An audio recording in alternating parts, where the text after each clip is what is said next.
My twin brother called me crying, hiding in a closet like a frightened child, when I found out his wife had been controlling him, starving him, and breaking his spirit for 30 years. I did not call the police. I did not call a lawyer. Instead, I drove 800 miles, took his place, and became him. I walked into his house wearing his face but carrying my rage, and I taught that woman and her parasitic family a lesson that will haunt them for the rest of their miserable lives. My name is Duke Robinson. I am 68 years old, and unlike my twin brother Dustin, I have never let anyone walk over me. I spent 40 years as a military contractor building infrastructure in places where the government tells you not to go. I retired to Chicago with a significant fortune that I keep very quiet, living a life of peace fishing on Lake Michigan and enjoying the silence. Dustin, however, stayed in Atlanta. He was always the soft one, the one with the heart of gold, the mechanic who would fix a stranger's car for free just because they looked down on their luck. We look exactly alike, identical down to the gray in our beards, but our lives could not be more different. It was a Tuesday afternoon, and the Chicago sky was that perfect shade of steel gray. I was cleaning my gear for a fishing trip, wiping down a reel, when my phone buzzed on the mahogany table. It was a video call from Dustin. That alone was strange. Dustin never video called. He barely knew how to work his smartphone, a cheap device his wife Glenda allowed him to have only so she could track him. I swiped the screen to answer, expecting to see his goofy grin or maybe a shot of an engine he was working on. Instead, I saw darkness. Then a sliver of light cut across the screen as the phone moved. I saw an eye, bruised, swollen shut. Then I saw lips cracked and bleeding. "Duke," he whispered, the sound barely audible over the static. "Duke, I cannot do this anymore." I sat up straight, the fishing reel clattering to the floor. "Dustin, where are you? What is happening?" "I am in the closet," he choked out. "Glenda. She is making me sign the papers tomorrow. She is selling the house. She said if I do not sign, she will put me in a state facility. She said I am useless." I could hear the terror in his voice, a vibration that rattled my own bones. "Duke, I found the pills. I think I am just going to go to sleep. I am so tired, Duke. I am so tired of being afraid." "No," I commanded, my voice dropping to that tone I used when everything was falling apart overseas. "Do not you dare, Dustin. Do not you touch those pills. You listen to me. You are a Robinson. We do not quit. They are outside, Duke. Blake is laughing. They are eating steak, and I have not eaten since yesterday morning. I am done." "Listen to me," I said, leaning into the phone, staring into his one good eye. "Get up, right now. Do not pack a bag. Do not take anything. Just walk out the back door. Can you do that? I do not have the keys to the truck." Glenda takes them. "Walk, Dustin. Run if you have to. Go to the old truck stop off Highway 85, the one where we used to get peach cobbler with Daddy. You know the one." He nodded, a tear cutting a track through the grime on his cheek. "I will be there in 11 hours, I told him. "You wait for me. Do not talk to anyone. Do not answer your phone. Just wait. I am coming to get you." I hung up before he could argue. My hands were not shaking. They never shake when there is a mission. I walked to my bedroom closet. I did not pack fishing gear. I pulled out a black duffel bag. Inside, I placed 2 changes of clothes. Not my tailored Italian suits, but rough work clothes I used for gardening. Flannel shirts, worn denim. I went to my wall safe. I spun the dial and the heavy door clicked open. I took out 2 stacks of $100 bills, 50,000 in total. I took my passport, and then I reached to the back and grabbed the Glock 19. I checked the chamber, slid it into the holster, and tucked it into the bag. This was not a family visit. This was a rescue operation. I drove my black Lincoln Navigator out of the garage and hit the interstate. I drove fast. The miles blurred into a long ribbon of asphalt and concrete, but my mind was focused on one thing. Glenda. I had never liked her. Even 30 years ago when they got married, I saw the way she looked at him. She did not look at him with love. She looked at him like he was a tool she could use. But I had moved away, chased the money, chased the contracts, and I let my brother drift. I thought he was happy. I thought the distance was just natural. I was a fool. I had left my other half in the hands of a butcher. Before I continue this story, let me know where you are watching from in the comments below. Hit like and subscribe if you have ever had to stand up for a sibling who could not stand up for themselves. It was 3 in the morning when I pulled into the truck stop on Highway 85. The neon sign buzzed and flickered, casting a sickly yellow light over the cracked pavement. I saw him sitting on a curb near the diesel pumps. My heart broke. He looked like a homeless man. His clothes were stained with grease and old food. His shoes were held together with duct tape. He was thin, too, thin, his skin hanging off his bones as if he was starving. He was shivering, hugging his knees to his chest. I pulled the Lincoln up right in front of him. He flinched, shielding his face as if he expected to be hit. I jumped out and grabbed him. "Dustin," I said. "It is me. It is Duke." He looked up, and for a second it was like looking in a funhouse mirror. He was me, but broken. He collapsed into my arms, sobbing like a child. He smelled of stale sweat and fear. I held him tight, feeling the sharp protrusion of his ribs through his thin shirt. We sat in the car. I turned up the heat and handed him a thermos of coffee and a sandwich I had bought at a gas station. He ate it like a wolf, swallowing huge chunks without chewing. "Slow down," I said gently. "You are going to get sick." "Duke." "She is going to kill me," he mumbled, crumbs falling on his lap. "Or Blake will. That white boy she married our Ebony off to. He is evil, Duke. He smiles while he hurts you." I listened. I listened as he told me about the last 5 years. How Glenda took control of his pension.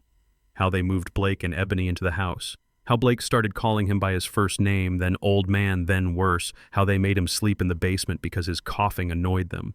How they put a lock on the refrigerator. My blood turned to ice. This was not just a bad marriage. This was torture. "We are going to fix this," I said. "How?"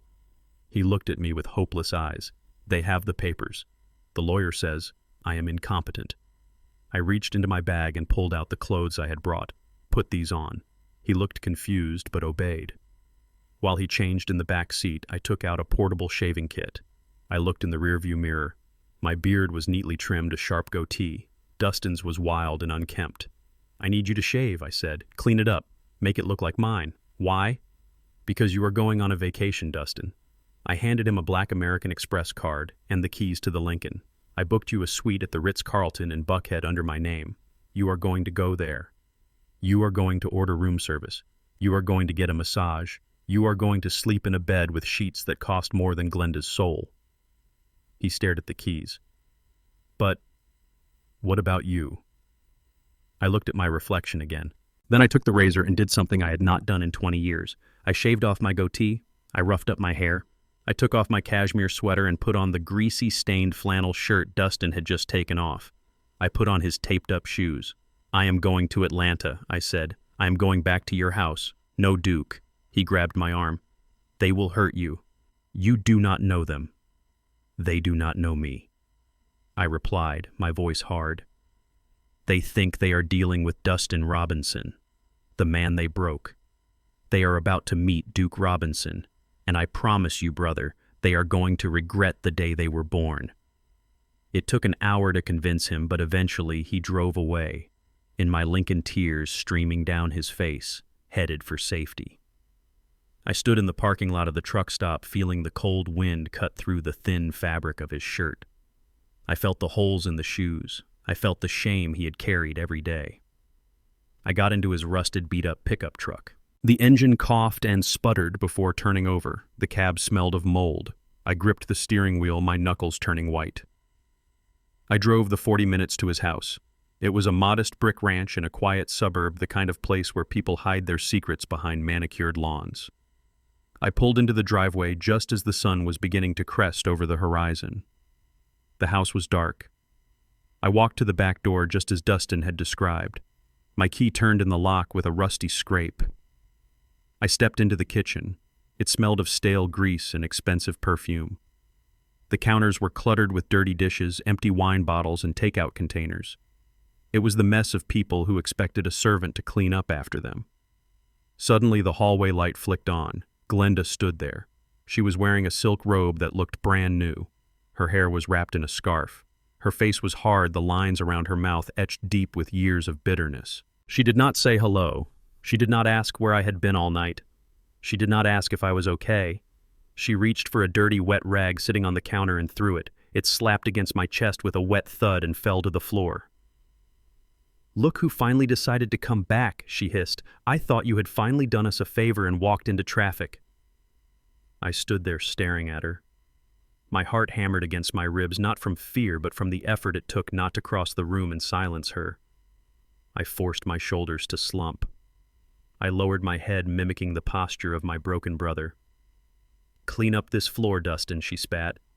Blake spilled his wine last night and he is going to be awake in an hour. If he sees this sticky mess, he is going to be in a bad mood, and you know what happens when Blake is in a bad mood. She turned her back on me and walked to the refrigerator, grabbing a carton of orange juice. Do it now, you useless old fool, she threw over her shoulder. And do not expect breakfast. You lost your kitchen privileges when you disappeared last night. I looked down at the rag on the floor. I looked at the dirty linoleum. And then I looked at the back of the woman who had tormented my brother for 3 decades. I slowly bent down and picked up the rag. My fingers curled around the damp fabric. Yes, Glenda, I whispered, my voice rough. She did not even turn around. She did not notice that the voice was a little too deep, a little too steady. She did not notice that the man standing in her kitchen was not the man she had broken.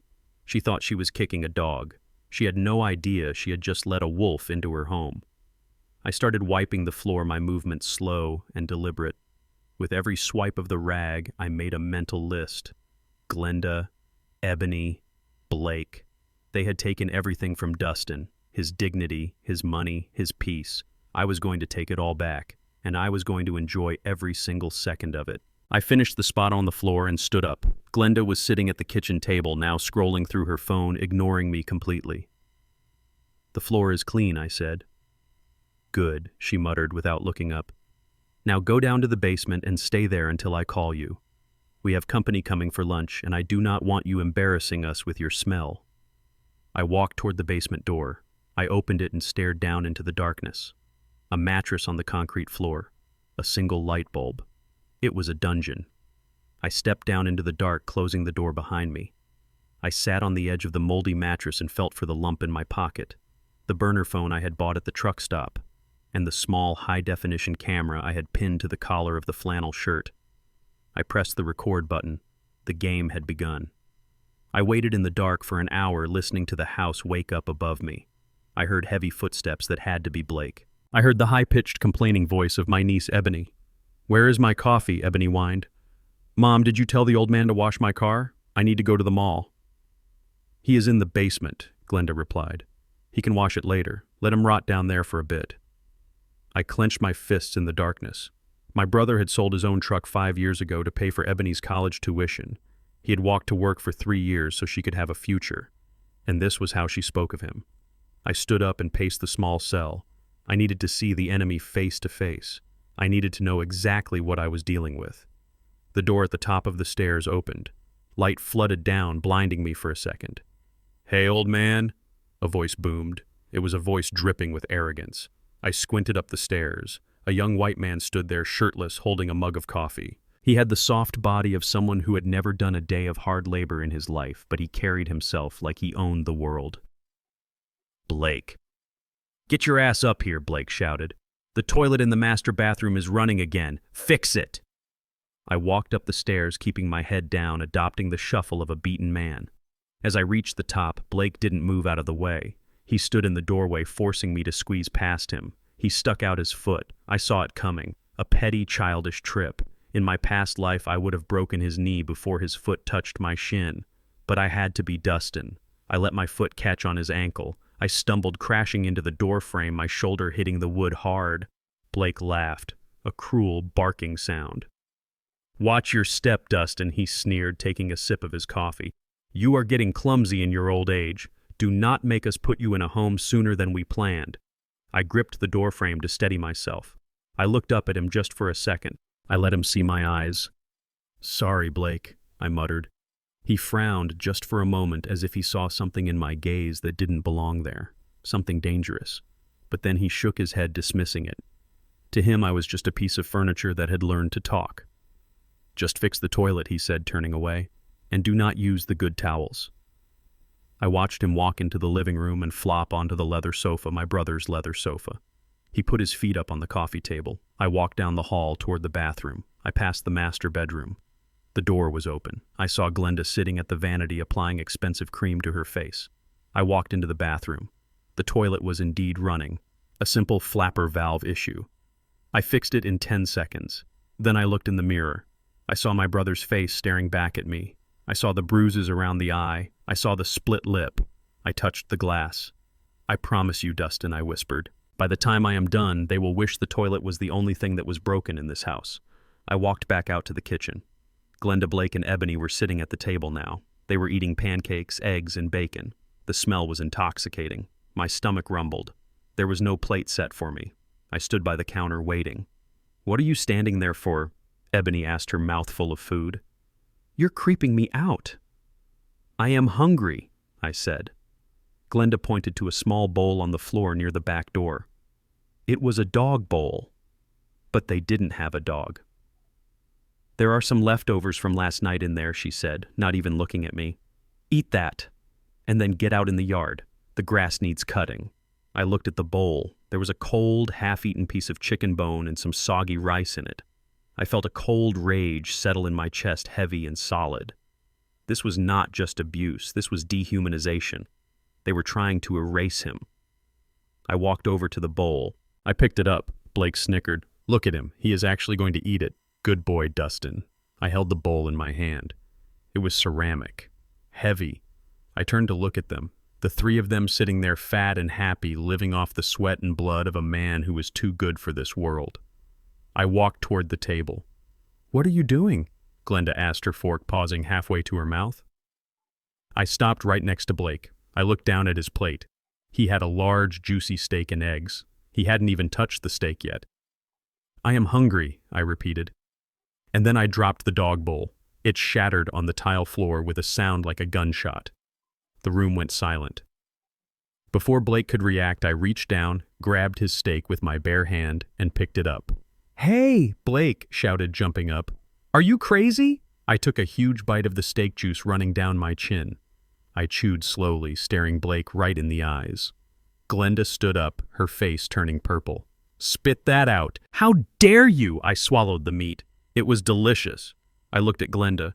Then I looked at Blake, who was clenching his fists, his face red with shock and anger. I smiled. It was not a nice smile. "The meat is a little tough," I said, my voice dropping an octave, losing the tremor I had faked earlier. "Just like you, Blake." Blake lunged at me. He pulled back his fist to strike me. I did not flinch. I did not cower. I stood my ground, tightened my core, and waited. Hit me, I thought. Please hit me. Give me a reason. Blake's fist stopped inches from my face. He saw something. He saw that I wasn't flinching. He saw that my hands weren't up to protect my face, but were loose at my sides, ready. He hesitated. The bully's instinct. He sensed a predator. He lowered his hand, stepping back, confused. You're lucky I don't beat you, senseless old man," he stammered, his voice shaking slightly. I took another bite of the steak. "Try it," I said. The silence in the kitchen was deafening. Glenda looked at me, then at Blake, her eyes wide. Ebony had stopped chewing. I turned around, walked to the back door, and stepped out into the sunlight, finishing the steak as I went. I had fired the first shot, and they didn't even know the war had started. I spent the rest of the afternoon in the backyard hacking away at the overgrown brush with a dull machete I found in the shed. The physical labor felt good. It reminded me of my days in the field, clearing landing zones in dense jungles where the heat was thick enough to choke you. But the heat in Atlanta was different. It was heavy with humidity and the suffocating weight of my brother's misery. Every swing of the blade was a release of the anger building inside me. I was not just cutting vines, I was visualizing the dismantling of the prison they had built around Dustin. By the time the sun began to dip below the tree line, casting long shadows across the neglected lawn, I had cleared a significant patch of land. I wiped the sweat from my brow with the back of my forearm and looked at the house. The kitchen windows glowed with warm yellow light. It looked like a home from the outside. Inside, it was a viper pit. I entered through the back door, washing my hands at the utility sink in the mudroom. The water was cold and rusted, but it washed away the dirt. I walked into the kitchen. Glenda was there, stirring a pot on the stove. The smell of roasted garlic and rosemary filled the air. It smelled delicious. It smelled like a lie. She turned when she heard my boots on the linoleum. Her face twisted into a sneer the moment she saw me. "You are tracking mud everywhere," she snapped, pointing a wooden spoon at my feet. "I just mopped this floor." I looked down. My boots were clean. I had scraped them outside. There was no mud. It was just another power play. Another way to make Dustin feel small. "Clean it up," she ordered, pointing to a dry rag sitting on the counter. "On your knees." I want to see my reflection in those tiles before Blake gets home." I stared at her for a moment, calculating. The old Duke would have laughed in her face. But I was under cover. I was deep behind enemy lines. I had to maintain the cover a little longer. I grabbed the rag and slowly lowered myself to one knee. I began to wipe the spotless floor, my movement slow and exaggerated. Suddenly, the front door slammed open. Heavy footsteps echoed down the hallway. Blake walked into the kitchen. He was wearing a cheap suit that was too tight across the shoulders, likely bought with my brother's stolen money to make himself look important at a job I suspected he did not even have. He looked agitated, his face flushed with the kind of artificial stress lazy men invent to justify their bad moods. He stopped when he saw me on the floor. A cruel grin spread across his face. "Look at that," he chuckled, tossing his keys onto the granite island. "The king of the castle on his knees where he belongs." I continued to wipe the imaginary spot on the floor, keeping my head down, but my eyes were locked on his shiny leather shoes. He walked toward the refrigerator, stepping unnecessarily close to me. As he passed, he pulled his foot back and kicked the rag out from under my hand. It slid across the room and landed under the cabinets. "Oops," he said, his voice dripping with mock apology. "Clumsy me. Go get it, Dustin." I stayed still for a second, breathing in through my nose. I reached out to grab the edge of the rag that was still within reach. As my fingers brushed the fabric, Blake brought his heel down. He stomped hard right on the back of my hand. Pain shot up my arm, sharp and immediate. I gritted my teeth, swallowing the grunt of pain that tried to escape my throat. He did not lift his foot. He ground his heel down, twisting it into my skin, crushing my knuckles against the hard tile. "Careful there, old-timer," he whispered, leaning down so his face was inches from mine. "You do not want to break a hip or a finger. You know how expensive medical bills are these days. We cannot afford to waste money on fixing your broken parts, not when Ebony needs a new wardrobe." I looked up at him. I did not pull my hand away. I did not beg. I just looked at him. I memorized the pores on his nose.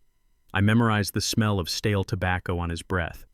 I memorized the way his eyes dilated with the pleasure of inflicting pain. "Get off my hand, Blake," I said. My voice was low, steady. He blinked, surprised by the lack of fear in my tone. He lifted his foot, laughing nervously as he stepped back. "Just teaching you a lesson, old man. Know your place."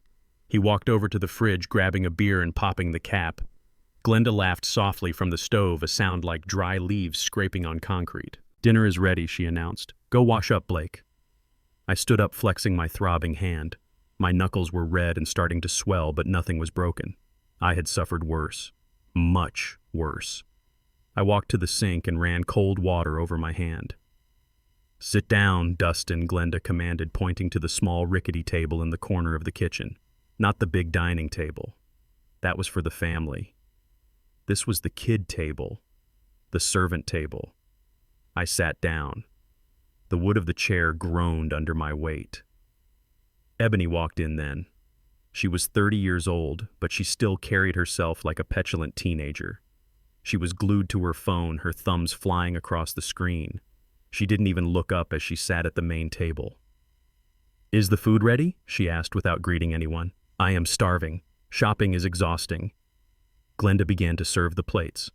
For Blake, she placed a massive, sizzling T-bone steak perfectly seared. For Ebony, a slightly smaller steak with a mountain of buttery mashed potatoes. For herself, a filet mignon. Then she came to me. She dropped a plate in front of me with a clatter. On it sat 2 cold, shriveled chicken wings that looked like they had been salvaged from a dumpster, and a spoonful of gray, mushy peas. "Eat up," she said, dismissing me. "We are clearing out the leftovers." I looked at the sad plate. Then I looked at the feast on the main table. The steam rising from the steaks carried the scent of charcoal and butter. They dug in, cutting large pieces of meat, laughing, talking about their day. "This steak is perfect," Mom Blake said with his mouth full. "You really outdid yourself." Ebony ignored her food for a moment, turning her attention to me.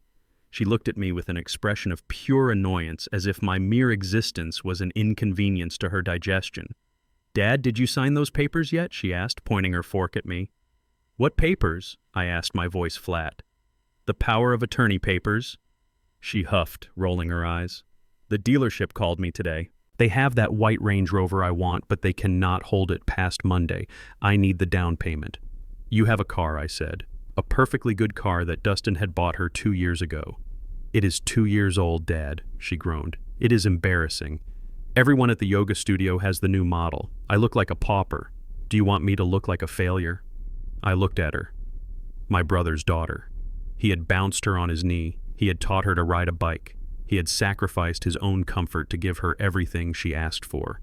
And this was the result. A parasite who viewed her father as nothing more than a broken ATM that needed to be smashed until it dispensed cash. I need that money.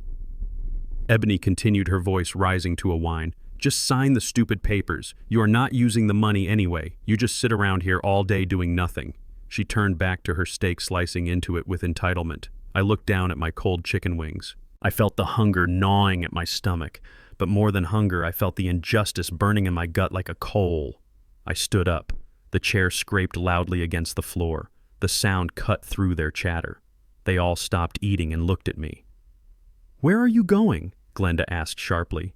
"You are not done with your food. Sit down." I ignored her. I walked slowly toward the main table. My steps were heavy, deliberate. I walked straight up to Blake. He looked up at me, a piece of steak halfway to his mouth. "What do you want, old man?" he asked. I did not say a word. I reached out and took the fork from his hand.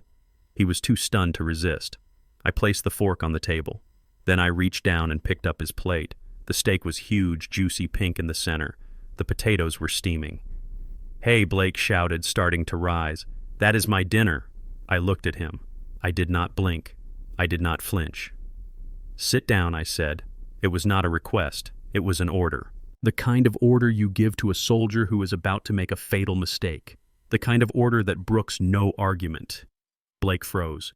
He was half out of his chair, his face red with anger, but his legs stopped working.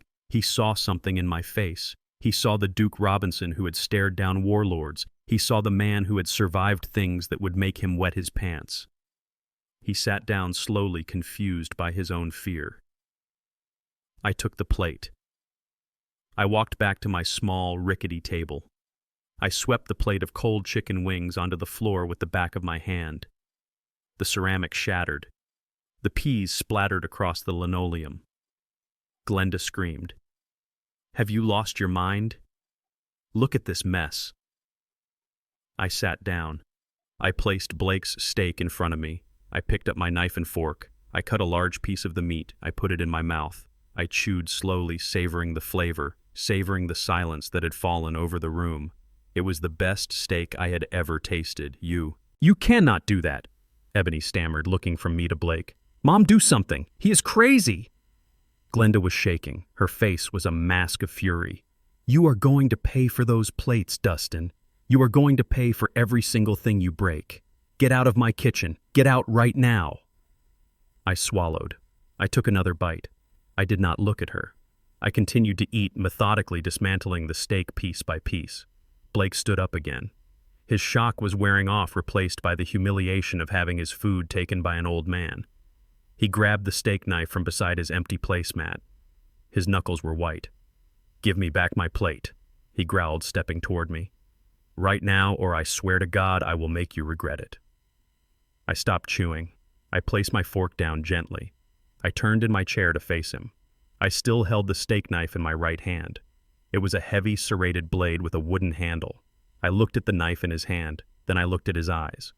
I stood up. I did not rush. I unfolded my frame to my full height. I am 6'2", but I usually slouch to blend in. Now I stood straight. I seemed to grow in the room, casting a shadow over the table. I gripped my knife not like a diner, but like a weapon, thumb along the spine blade ready. I took one step toward him. Blake flinched. He took a step back, bumping into the table and rattling the glasses. "You want to use that knife, boy?" I asked softly. My voice was a low rumble like distant thunder. He swallowed hard, his Adam's apple bobbing in his throat. He looked at the knife in my hand, then at the cold, dead look in my eyes. He realized in that second that he was holding a piece of silverware, and I was holding an extension of my will. He realized that if he lunged, I would not just defend myself, I would end him. Fear primal and undeniable flooded his eyes. He lowered the knife, his hand shaking. You are crazy," he whispered. I stepped closer, invading his personal space, forcing him to look up at me. "The meat is a little tough," I said casually, as if we were discussing the weather. "But I have strong teeth." I held his gaze for 3 seconds. 1, 2, 3. Long enough to let him know I owned him. Long enough to let him know the hierarchy of this house had just shifted. I turned my back on him. A calculated risk. A show of ultimate disrespect. I walked out of the kitchen, leaving the half-eaten steak on the table. I heard Glenda gasping for air. I heard Ebony whimpering. But I did not hear Blake move. He was frozen, rooted to the spot by the terror of the unknown. I walked down the hallway toward the basement door. I opened it and stepped into the darkness. This was just the first skirmish. The battle lines were drawn, and for the first time in 30 years, the Robinson house had a man in it who was ready for war. The heavy wooden door at the top of the stairs slammed shut, and the deadbolt slid home with a final metallic clack that echoed in the darkness. Glenda did not just send me to my room, she banished me to a dungeon. I stood on the bottom step, listening to her footsteps retreat down the hallway. I turned and looked at the space my brother had called home for 5 years. It was an unfinished basement with concrete walls that sweated moisture and a floor that was cold enough to numb your toes through your shoes. In the corner near the noisy furnace lay a twin mattress directly on the cement. It was stained yellow and brown, covered with a single thin blanket that smelled of mildew and dog hair. There were no pillows, just a bundled-up old coat. I walked over to the mattress and nudged it with my boot. A cockroach scurried out from underneath and disappeared into a crack in the wall. My chest tightened. This was not a guest room. This was not even a servant's quarters. This was a kennel. This was where you put an animal you wanted to forget about. I looked at the small plastic bucket in the corner. I realized with a jolt of nausea that this was his bathroom at night because they locked the door at the top of the stairs. Rage is a cold thing for me. It does not burn hot. It freezes. It sharpens. I sat on the edge of that filthy mattress and let the cold settle into my bones. I thought about Dustin curling up here night after night, listening to them laugh upstairs, listening to the television while he shivered in the dark. I thought about him staring at these gray walls, wondering what he had done to deserve this. He had done nothing but love them. That was his crime. And this was his punishment. I waited. I possess the patience of a sniper. I sat in the dark for hours, listening to the rhythms of the house. I heard the television blare and then go silent. I heard the shower run. I heard the toilet flush. I heard the heavy thud of Blake walking around in his boots, probably pacing and thinking about the fear he had felt in the kitchen. Eventually the house went quiet. The only sound was the hum of the refrigerator upstairs and the rhythmic clicking of the furnace next to me. It was 2 a.m, time to go to work. I stood up and walked to the top of the stairs. The door was a solid core wood door with a standard deadbolt. To a civilian, it was a wall. To me, it was a minor inconvenience. I reached into the hem of the flannel shirt. I had sewn a small set of lock picks into the fabric before I left Chicago. I pulled out a tension wrench and a rake. I knelt by the keyhole. I worked by feel. The lock was old and the pins were loose. I applied a hair of tension and raked the pins. Click, click, the cylinder turned. I slid the bolt back slowly, timing the movement to cover the sound. I opened the door a crack. The hallway was dark. I slipped out, closing the door behind me but leaving it unlocked. I moved through the house like smoke. The floorboards were old and creaky, but I knew how to walk on the edges where the wood was supported by the joists. I made no sound. I passed Ebony's room. She was snoring lightly. I passed the master bedroom. Glenda and Blake were in there. Wait, why was Blake in the master bedroom? I pressed my ear to the door. I heard the deep rumble of Blake's snore and the lighter breathing of Glenda. My stomach turned. So that was how it was. The son-in-law and the mother-in-law. The depravity of this house knew no bottom. I moved to the small room at the end of the hall. It used to be Dustin's study. Now it was Glenda's office. The door was locked. This one was a cheap privacy lock. I popped it in 3 seconds. I slipped inside and closed the door. I pulled a small pen light from my pocket and clamped it in my teeth. The beam cut a small circle of light on the desk. It was a mess. Papers were stacked everywhere. Unopened bills, flyers, fast food receipts. I started digging. I was looking for the money. You always follow the money. I found a leather-bound ledger in the bottom drawer. Glenda was disorganized in her life, but she was meticulous in her greed. She had recorded every penny. I opened it to the current month. Dustin's pension deposit, $3,500. I ran my finger down the expense column. Nails and spa for Ebony, $400. Liquor store, $300. Crypto investment, Blake, $2,000. I flipped back a few pages. It was the same every month. Blake was bleeding the accounts dry gambling on digital coins he did not understand. He had lost $40,000 in the last 6 months alone, and Glenda was letting him do it. She was financing his stupidity with the sweat of my brother's 40 years of labor. I saw an entry near the bottom. Allowance for Dustin, $20 a month. They were taking thousands and giving him enough for a pack of gum and a soda. I felt a vibration in the floorboards. Footsteps. I froze. I clicked off the light. Someone was walking down the hall.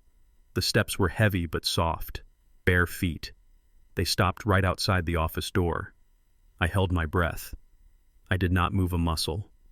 My hand drifted to the letter opener on the desk.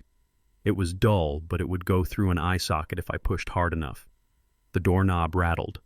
Locked. I had locked it from the inside when I entered. I heard a grunt, then the sound of a zipper. The bathroom door across the hall opened. It was Blake. He was just going to the bathroom.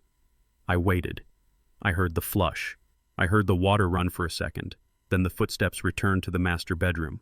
The door closed. I let out a breath I had been holding for 2 minutes. Close. Too close. I turned the light back on. I needed to finish this. I dug deeper into the bottom drawer. Under a stack of old magazines, I found a manila envelope taped to the underside of the drawer.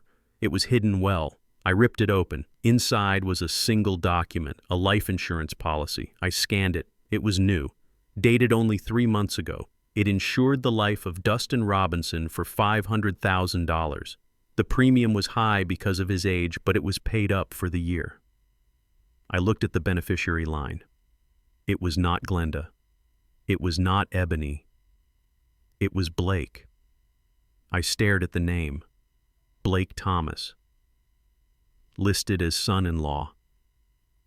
Why would Glenda agree to this? Unless she did not know, or unless Blake had something on her, or unless they were planning to split it and run. This was not just theft anymore. This was a death warrant, a $500,000 bounty on my brother's head. And with Blake's gambling debts piling up, that policy was looking more and more like a solution to all his problems. I took photos of every page with my burner phone. I put the document back exactly how I found it. I retaped the envelope. I closed the drawer. I slipped out of the office and locked the door behind me. I ghosted back down the hall and down the stairs to the basement. I locked the deadbolt from the inside using the pick to turn the cylinder so it would look like I had never left. I went back down the wooden steps to the concrete floor. I sat on the mattress. My mind was racing. I had the motive. Now I needed to watch for the method. I laid back on the mattress trying to get comfortable. The air was heavy and stagnant. Then I smelled it. It was faint at first. A sweet, rotten egg smell. Mercaptan, the additive they put in natural gas so you know when there is a leak. I sat up. The smell was getting stronger. I looked at the furnace in the corner. It was an old unit, a rusted beast from the 80s. I got up and walked over to it. I shone my penlight on the gas line. The yellow handle of the shut-off valve was turned parallel to the pipe in the open position. That was normal. But the smell was coming from the connection below the valve where the flex line met the hard pipe. I leaned in close. I could hear a faint hiss. I reached out and touched the nut connecting the line. It was loose. Not just vibrate loose. It was finger loose. I could turn it with my thumb. I looked at the pipe. There were fresh scratch marks on the brass nut. Marks made by a wrench. Someone had loosened this. Recently. I looked up at the ceiling at the floorboards of the kitchen above. They were not waiting for nature to take its course. They were not waiting for a heart attack. They were trying to kill me tonight. A gas leak in a closed basement with a sleeping man. I would never wake up. Or worse, a spark from the furnace igniter would turn this basement into a bomb and blow the whole house off its foundation. They would claim it was an accident, old furnace, faulty maintenance, poor Dustin. I tightened the nut with my hand, then grabbed a pair of pliers from a nearby shelf and cranked it down hard until the hissing stopped. I stood there in the dark, breathing in the lingering scent of the gas. They had crossed the line. They had moved from abuse to attempted murder. I walked back to the mattress. I reached into my bag and pulled out the Glock. I racked the slide chambering around. I placed it under the bundled coat they gave me for a pillow. I did not sleep. I lay there in the dark, eyes open, staring at the top of the stairs. You made a mistake, Blake. You tried to gas a man who has cleared tunnels in the desert. You tried to kill the wrong brother. Tomorrow I was not just going to be passive-aggressive. Tomorrow I was going to war, and the first casualty was going to be their sense of safety. I woke up to the sound of heavy footsteps pacing the kitchen floorboards above my head. It was 6 in the morning. Blake was awake early, which was unusual for a man who usually slept until noon. I knew exactly why he was up. He was waiting for the boom. He was waiting for the sound of an explosion or the silence of a dead man. I stretched my arms, feeling the cold stiffness of the basement floor seep out of my bones. I checked the Glock under my pillow one last time before tucking it into the waistband of my trousers at the small of my back, hidden under the loose flannel shirt. I unlocked the deadbolt from the inside using my pick set just as easily as I had the night before. I walked up the stairs. My boots hit the wood with a heavy, deliberate rhythm. Thud, thud, thud.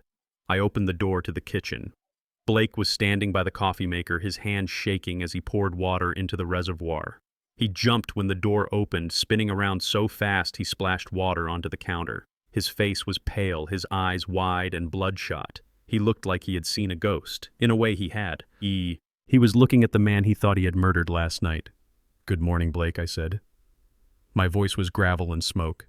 He stared at me, his mouth opening and closing like a fish on a hook. You are awake." I walked past him to the cabinet and grabbed a mug. I poured myself a cup of his coffee black. I took a sip, staring at him over the rim of the cup. "I slept like a baby," I said. "Although the air down there was a little heavy last night, smelled like rotten eggs." Blake swallowed hard, his Adam's apple bobbing nervously. "Is that right?" he stammered. "Old houses, you know. Drafty pipes." I took a step closer to him, invading his personal space. I smelled the fear on him. It smelled sour, like old sweat. "It was not the pipes, Blake," I said softly. "It was the flex line on the furnace. The nut was loose, almost like someone had taken a wrench to it." His eyes darted to the back door, then back to me. "That is crazy, old man. Why would anyone do that?" "I do not know," I said, shrugging. "Maybe they were trying to fix it and forgot to tighten it. People make mistakes when they play with tools they do not understand." I took another sip of coffee and let the silence stretch out. I watched him sweat. "But do not worry," I continued. "I fixed it. I tightened that nut down so hard it will never come loose again. I am good with tools, Blake. I know how things work mechanically." I paused, letting a small, cold smile touch my lips. "Since I was already in a fixing mood, I decided to go out to the driveway early this morning. I noticed your car was parked a little crooked, so I crawled underneath to check your brake lines." Blake froze. The color drained from his face completely, leaving him looking like a sheet of paper. "You touched my car," he whispered. "Just a safety check," I said casually. "You know these modern cars. Sometimes the brake fluid lines get brittle. Sometimes the bleeder valves get loose, just like gas lines. I gave everything a good tightening. Or maybe I loosened something. My memory is not what it used to be, right? That is what you and Glenda keep telling everyone, that I am getting forgetful." I took a step back, enjoying the terror in his eyes. "You might want to drive slow today, Blake. You never know when a pedal might go all the way to the floor." He dropped his coffee mug. It shattered on the floor, hot brown liquid splashing over his expensive slippers. He did not even notice. He was thinking about driving down the highway at 70 miles an hour and pressing the brake only to find nothing there. "You stay away from my car!" he shrieked, backing away from me. "You are crazy!" I laughed. A low, dry sound. "Drive safe, son-in-law." At that moment, Glenda walked into the kitchen, tying the belt of her silk robe. She looked at the shattered mug on the floor, then at Blake's terrified face, then at me, standing calm and collected with my coffee. "What is going on here?" she demanded. "Dustin, why is there a mess on my floor again?" "Ask Blake," I said. "He seems to have a case of the shakes. Maybe he has a guilty conscience." Glenda narrowed her eyes. She did not know about the gas line. Blake had kept that little initiative to himself. but she sensed the tension. She sensed that her whipping boy was not acting right. "I do not have time for this," she snapped. "Ebony needs shrimp for her salad tonight, and I need wine. We have guests coming this evening." She walked over to her purse and pulled out a blue plastic card, the EBT card, the state assistance card for food stamps. She threw it on the table. It slid across the surface and stopped in front of me. "Go to the store," she ordered. "Get 2 pounds of jumbo shrimp, 3 bottles of Chardonnay, and a carton of cigarettes for Blake. And do not take all day." I looked at the card. I knew for a fact there was less than $2 on it. I had seen the balance in her ledger last night. She knew it too. She was sending me to the store to stand in line to ring up expensive items and then to be humiliated when the card was declined. She wanted me to feel the shame of poverty while she sat here in her silk robe. She wanted to break me. Again. I picked up the card. "Sure, Glenda," I said. "Anything else?" She looked surprised by my obedience. "No. Just go. And walk. You are not taking the truck. It makes too much noise." I put the card in my pocket. I finished my coffee and placed the mug in the sink. I walked out the front door without a word. I walked down the driveway past Blake's car. I saw him watching me from the window, his face pressed against the glass. I stopped by his front tire and bent down as if inspecting the wheel well. He disappeared from the window instantly, probably running to find his keys to check his brakes. I walked down the street until I was out of sight. Then I stopped. I sat on a bench at the bus stop and took off my right boot. I pried up the false heel insert. Underneath, tucked into a hollowed-out space, was my Centurion card, the black titanium card that has no limit. I put my boot back on. I was not going to the discount grocery store. I was going to change the game. I called an Uber. When the black SUV pulled up, the driver looked skeptical at my ragged clothes, but I flashed a roll of cash and he let me in. "Take me to the Lenox Square Mall," I said. The driver looked at me in the rearview mirror. "That is a high-end place, buddy." "You sure? Just drive." We arrived at the mall. I walked past the food court, past the Gap, past the stores where normal people shopped. I walked straight into Neiman Marcus. The security guard followed me, his hand hovering near his radio. I ignored him. I walked into the men's formal wear section. A sales associate, a young man with a sneer on his face, approached me. "Sir, the restrooms are by the exit," he said, trying to shepherd me away. "I am not here for the restroom," I said. "I am here for a suit. That one." I pointed to a charcoal gray Tom Ford suit on the mannequin. Italian wool, hand-stitched. $4,000. The salesman laughed. "Sir, that suit costs more than your life. Please leave before I call security." I reached into my dirty flannel shirt pocket and pulled out the black card. I held it up. It caught the light. The salesman stopped laughing. His eyes went wide. He recognized the card. He knew that card meant I could buy the store if I wanted to. "I want the suit," I said. "I want a white silk shirt. I want a pair of black Oxfords, and I want to wear them out of the store. Can you handle that, or do I need to find someone who works on commission?" "Right away, sir," he stammered, his entire demeanor changing. "Right this way, sir. Would you like a glass of champagne while we measure you?" "Bring the bottle," I said. An hour later, I walked out of the store. The flannel shirt and dirty jeans were in a trash bag in my hand. I was wearing the suit. It fit like armor. The shoes clicked on the marble floor with authority. I caught my reflection in a shop window. Dustin was gone. Duke had arrived. I went to the wine shop next. I bought a case of vintage Bordeaux, not the cheap Chardonnay Glenda wanted. I bought a box of Cuban cigars. I bought a gold watch. Then I called a car service. I did not want an Uber. I wanted a statement. "I need a Lincoln Town Car," I told the dispatcher. "Black, tinted windows, and I need a driver who knows how to open a door." 30 minutes later, the long black car pulled up to the curb. The driver in a uniform and cap opened the rear door for me. I slid into the leather seat, tossing the trash bag of old clothes onto the floorboard. "Take me home," I said, giving him the address. We pulled onto my brother's street just after noon. The neighbors were out. Mrs. Higgins was watering her hydrangeas. Mr. Henderson was washing his car. The Lincoln glided down the street, silent and imposing. It slowed down and turned into Dustin's driveway. I saw the curtain in the living room twitch. Glenda was watching. The car stopped. The driver got out and walked around to my door. He opened it. I stepped out. The sun hit the charcoal suit and the gold watch on my wrist. I adjusted my cuffs. I stood tall, my back straight, my head held high. I looked like a senator. I looked like a king returning from exile. Mrs. Higgins dropped her garden hose. Mr. Henderson stopped scrubbing his car. The front door of the house flew open. Glenda came out. She was wearing day clothes now, but her mouth was hanging open. Ebony was right behind her holding her phone. Blake was peering over their shoulders, still looking pale. "Who is that?" Ebony asked. Is that Dad?" I walked toward them. I did not shuffle. I marched. I stopped at the bottom of the porch steps. Dustin, Glenda whispered. Her eyes scanned the suit, the shoes, the car. Where did you get this? Did you steal it? Did you steal? Is the police coming?" I laughed. It was a rich, deep sound. "No." "Glenda," I said, "I did not steal it." Then how Ebony shrieked. "That is a Lincoln. That suit costs thousands. You have $20 to your name." I reached into my jacket pocket and pulled out the receipt for the suit. I crumpled it and tossed it on the ground. "I got lucky," I said. "Lucky?" Blake asked, stepping forward, his greed momentarily overcoming his fear. "What do you mean, lucky?" "I bought a scratch-off ticket at the gas station this morning," I lied smoothly. "With the last $5 I had, they all froze."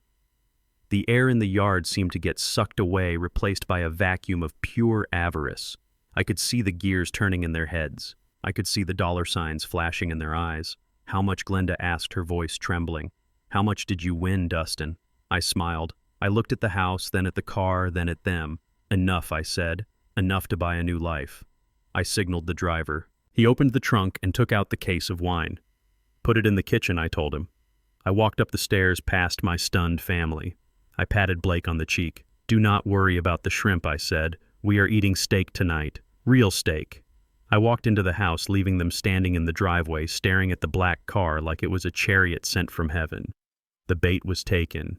The hook was set. Now it was time to reel them in. The moment I stepped into the living room, the atmosphere shifted from shock to a predatory hunger that made my skin crawl. Ebony was the first to recover. She looked at my new suit, then at the heavy gold watch on my wrist, and finally at the bulge in my jacket pocket where I had stashed the rest of the cash. Her eyes did not show happiness for her father. They showed calculation. She walked up to me, her hand extended, palm up. "Give it to me," she demanded. I looked at her hand, then at her face. "Excuse me," I said. "The ticket or the money or whatever you have?" Ebony snapped, snapping her fingers. "Give it to me right now. You are old, Dad. You do not know how to handle that kind of money. You will just lose it or let someone scam you. I am the one with the business degree, remember. I know how to invest. I know how to make it grow." I almost laughed. This was the girl who had maxed out 3 credit cards on shoes and handbags. This was the girl who had dropped out of business school 2 semesters in because the morning classes were too early. "I am not giving you anything." "Ebony," I said, my voice calm. Her face twisted into a mask of ugly rage. "You owe me," she screamed. "You owe me for ruining my life. Do not think I forgot about graduation. You embarrassed me in front of everyone." The memory hit me hard because Dustin had cried about this to me years ago.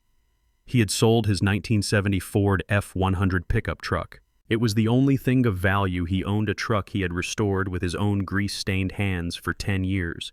He sold it to pay her final tuition bill so she could walk across that stage. And when he showed up at the ceremony in his best work shirt because he could not afford a suit, she pretended not to know him. She told her friends he was the janitor. "I sold my truck for you," I said quietly. "I walked to work in the rain for 3 years for you." "That old piece of junk," she spat. "You should have sold a kidney." "You are selfish, Dad. You have always been selfish. And now you stumble into a fortune and you think you can just keep it. No, I am not letting you waste my inheritance." She lunged. It happened fast. She was young and entitled, and she had never been told no in her life. She reached for my inside jacket pocket, her fingernails digging into the fine Italian wool. She was trying to rob me in my own living room. "Give it to me," she shrieked, clawing at my chest. I did not strike her. I would never strike a woman, not even a viper like Ebony. But I did not let her rob me. I relied on muscle memory honed by decades of close-quarters combat training. As her hand grabbed my lapel, I brought my left arm up, knocking her grip loose. I stepped into her personal space, using my hip to off-balance her. I swept my arm out in a firm, controlled motion, pushing her away from me. It was not a hit. It was a redirection of force.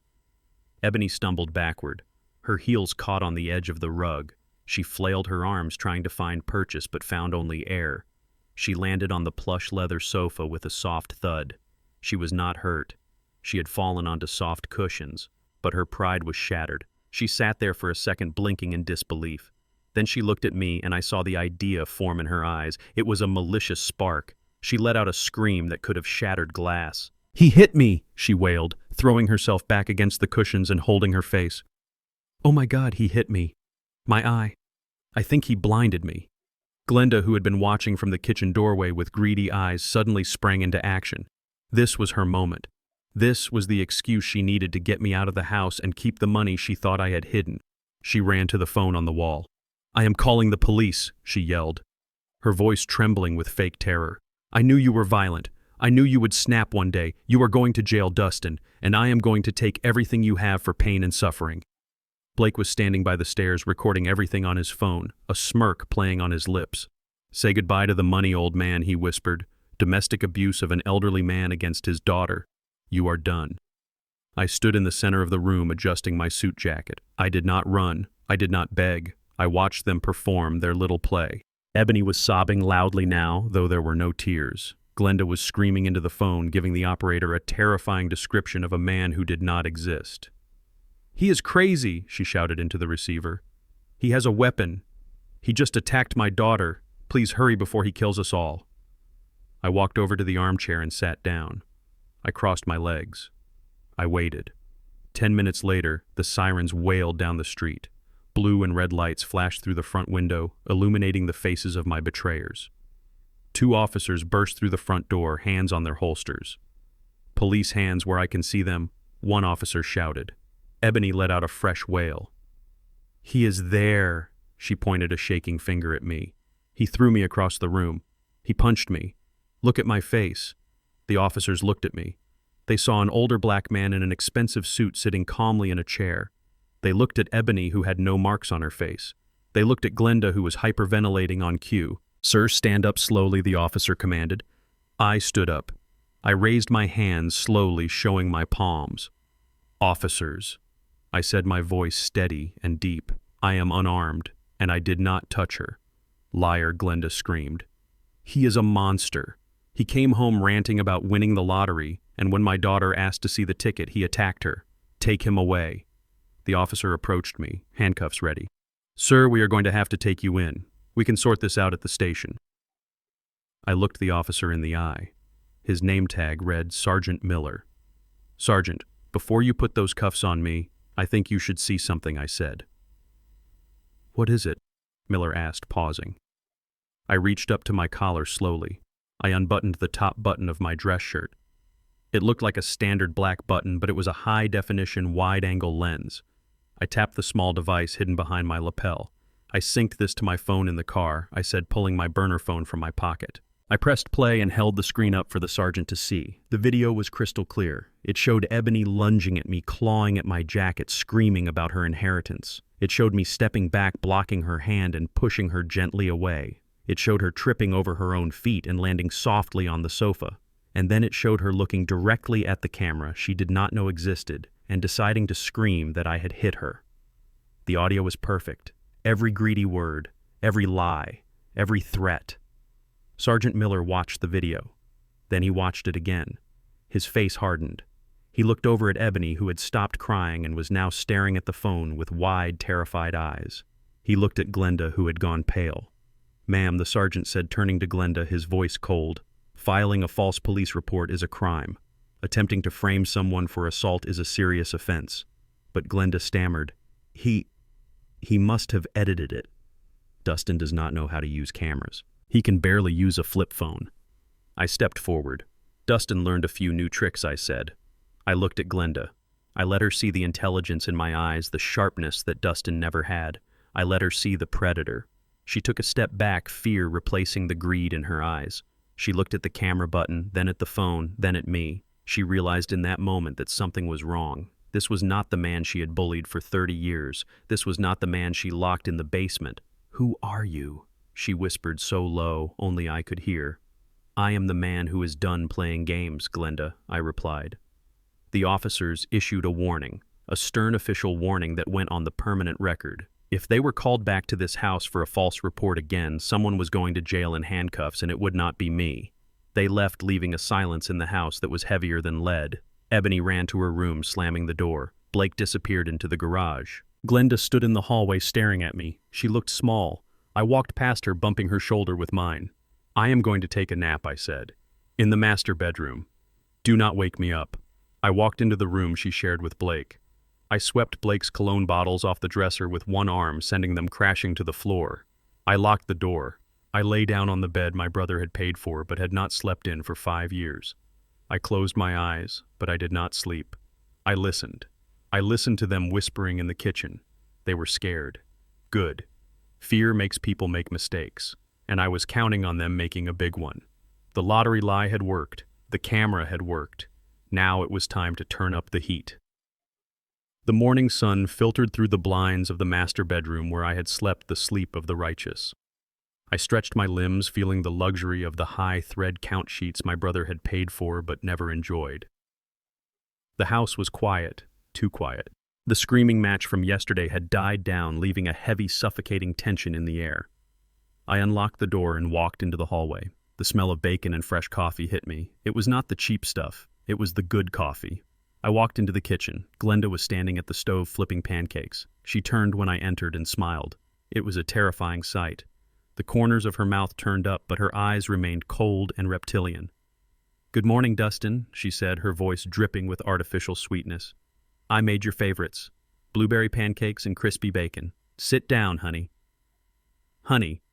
She had not called Dustin honey in 20 years. She usually called him useless or idiot.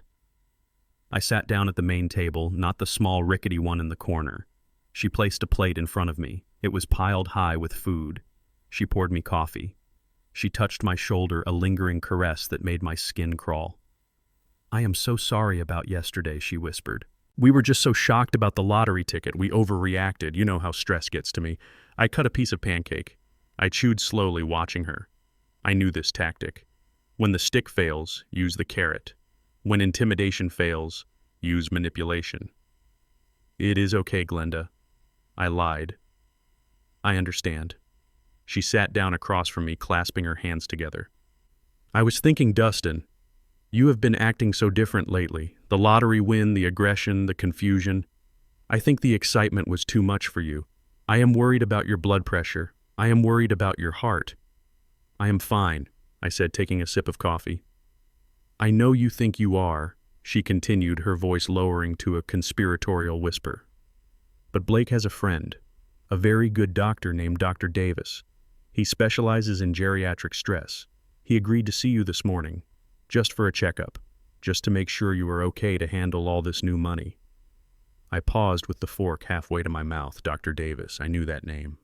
My private investigator had sent me a file last night while I lay in bed. Dr. Lawrence Davis was not a geriatric specialist. He was a disgraced psychiatrist who had lost his hospital privileges for overprescribing sedatives. He was also a degenerate gambler who spent his nights at the underground poker tables in downtown Atlanta, tables where Blake also played. "I do not need a doctor," I said. "Please, Dustin," Glenda pleaded, reaching for my hand. "Do it for me. Do it for our marriage. If he gives you a clean bill of health, I will stop worrying. We can start fresh. We can enjoy the winnings together." I looked at her hand on mine. Her nails were perfectly manicured, paid for with my brother's pension. I looked at her eyes. She was desperate. She needed me in that office. "Okay," I said. "I will go." She exhaled a breath she had been holding. "Thank you, honey. Blake will drive us. We have an appointment at 10. I finished my breakfast. I excused myself, saying I needed to use the bathroom. I walked down the hall, but I did not go to the bathroom. I stopped outside the guest room where Blake was sleeping. The door was cracked open. I could hear him whispering on the phone. I pressed my ear to the gap. "Yeah, she got him to agree," Blake whispered. "We are bringing him in an hour." "No, Davis, do not mess this up. He is acting crazy. He thinks he is a tough guy. Just give him the cocktail." "Yeah, the heavy one. I need him drooling by noon." Once he is sedated, I can get his hand on the signature line for the power of attorney. We will tell the judge he had a psychotic break. I listened, my blood turning to ice. The cocktail. They were going to chemically lobotomize me. They were going to turn my brother's brain into mush so they could steal a fortune that did not even exist. I walked away from the door. I went to the bathroom and splashed cold water on my face. I looked in the mirror. "You want crazy, Blake," I whispered to my reflection. "I will show you crazy." I reached into my pocket and took out a small vial of liquid I carried for emergencies. It was a potent military-grade stimulant designed to keep Special Forces operators awake and alert for 72 hours straight. It counteracted sedatives. It kept the brain firing even when the body wanted to shut down. I drank it. It tasted like battery acid. I walked out to the driveway. Blake was waiting in the car, his face a mask of false concern. Glenda sat in the passenger seat. I got in the back. The ride to the clinic was silent. Blake drove with white knuckles. Glenda kept looking at me in the rearview mirror, smiling that fake plastic smile. We pulled up to a strip mall on the outskirts of town. The clinic was wedged between a liquor store and a pawn shop. Dr. Davis's office did not look like a place of healing. It looked like a place where hope went to die. We walked in. The waiting room was empty. A receptionist with tired eyes waved us through. Dr. Davis was waiting in exam room B. He was a small, sweaty man with shaking hands and a stain on his white coat. He looked like a man who owed money to dangerous people. Because he was. "Mr. Robinson," he said, his voice trembling slightly, "please sit on the table." Glenda and Blake stood by the door, blocking the exit. I hopped onto the exam table. I swung my legs. I looked around the room. There were no diplomas on the wall, just pharmaceutical posters. "So what is the problem?" Davis asked, avoiding my eyes. "My wife thinks I am crazy," I said cheerfully. "Because I won the lottery." Davis laughed nervously. "Well, let us just check your vitals." He wrapped a blood pressure cuff around my arm. His hands smelled of tobacco and stale bourbon. He pumped the bulb. He frowned at the gauge. "Your pressure is a little high," he muttered. "Very high, actually. You seem agitated." "I am excited," I said. "I am rich." "Right," Davis said. He turned to a metal tray. On it sat a syringe filled with a clear liquid. "The cocktail. I think we need to give you something to calm your nerves, Mr. Robinson," he said, picking up the needle. "Just a mild sedative. It will help you think clearly." I watched the needle. I watched his hand. Blake took a step forward, his eyes eager. "Do it, Doc. He needs it." Davis approached me. "Just a little pinch," he said. I waited until he was inches away, until the needle was hovering over my arm. Then I moved. I grabbed Davis's wrist. I did not just hold it. I crushed it. My grip was like a steel vise. I twisted his arm, forcing the needle away from me and pointing it back at his own chest. Davis yelped, dropping the syringe. It clattered to the floor, rolling under the table. Blake shouted, "Hey, let him go, you maniac!" I did not let go. I pulled Davis close to my face. I stared into his watery, bloodshot eyes. "Listen to me, Lawrence," I whispered. My voice was low, dangerous. He froze. "How did you know my first name?" he stammered. "I know a lot about you, Lawrence," I said. "I know about the game at the warehouse on 4th Street. I know about the $50,000 you owe to a man named Detroit Red. I know he gave you until Friday to pay up, or he is going to break your fingers one by one." Davis turned pale. All the color drained from his face, leaving him looking like wet dough. Who are you?" he gasped. "I am the man who bought your debt this morning," I lied. "I called Red. I paid him off. You do not owe him any more. You owe me." Davis's eyes went wide. You paid it." "I did," I said, tightening my grip. "And now I own you. I own your practice. I own your license. I own your freedom." Blake stepped forward, trying to intervene. Dad let him go. I looked at Blake. "Sit down, boy," I barked. Blake stopped, stunned by the command in my voice. I turned back to Davis. "Here is what is going to happen, Lawrence. You are going to walk out into that waiting room. You are going to tell my wife that I am the sanest man you have ever met. You are going to tell her that I am sharp, capable, and completely in control of my faculties. You are going to sign a document stating that I am mentally fit to handle all my own affairs, financial and legal, and you are going to do it right now." "But, Blake," Davis stammered, looking at my son-in-law. "Forget Blake," I hissed. "Blake is broke. Blake cannot save you from Detroit Red. I can. If you do not do exactly what I say, I will call Red back and tell him the payment did not go through. And then I will call the medical board and tell them about the cocktail you were about to give me." Davis was shaking so hard his teeth were chattering. "Okay," he whispered. Okay, I will do it. Please do not call Red. I let go of his wrist. He stumbled back, rubbing his arm. He looked at the syringe on the floor, then at me. He saw a man who was not Dustin Robinson. He saw a monster. Get the paperwork, I said. Davis scrambled to his desk. He pulled out a form. He scribbled furiously, his pen tearing through the paper. He stamped it. He signed it. He handed it to me. Mental competency confirmed. No signs of dementia. Patient is fully oriented. I took the paper. I folded it and put it in my breast pocket. Now tell them I said. We walked out of the exam room. Glenda was waiting in the hallway, wringing her hands expectantly. She looked at Davis, waiting to hear the words that would give her control of my life. Well, doctor, she asked, does he need to be committed? Davis looked at Glenda. He looked at Blake, who was standing behind me, looking confused and terrified. Then he looked at me. Mrs. Robinson. Davis said, his voice cracking. Your husband is in excellent health. His mental faculties are perfect. In fact, he tested higher than average for cognitive function. There is absolutely no reason for concern. He is fine.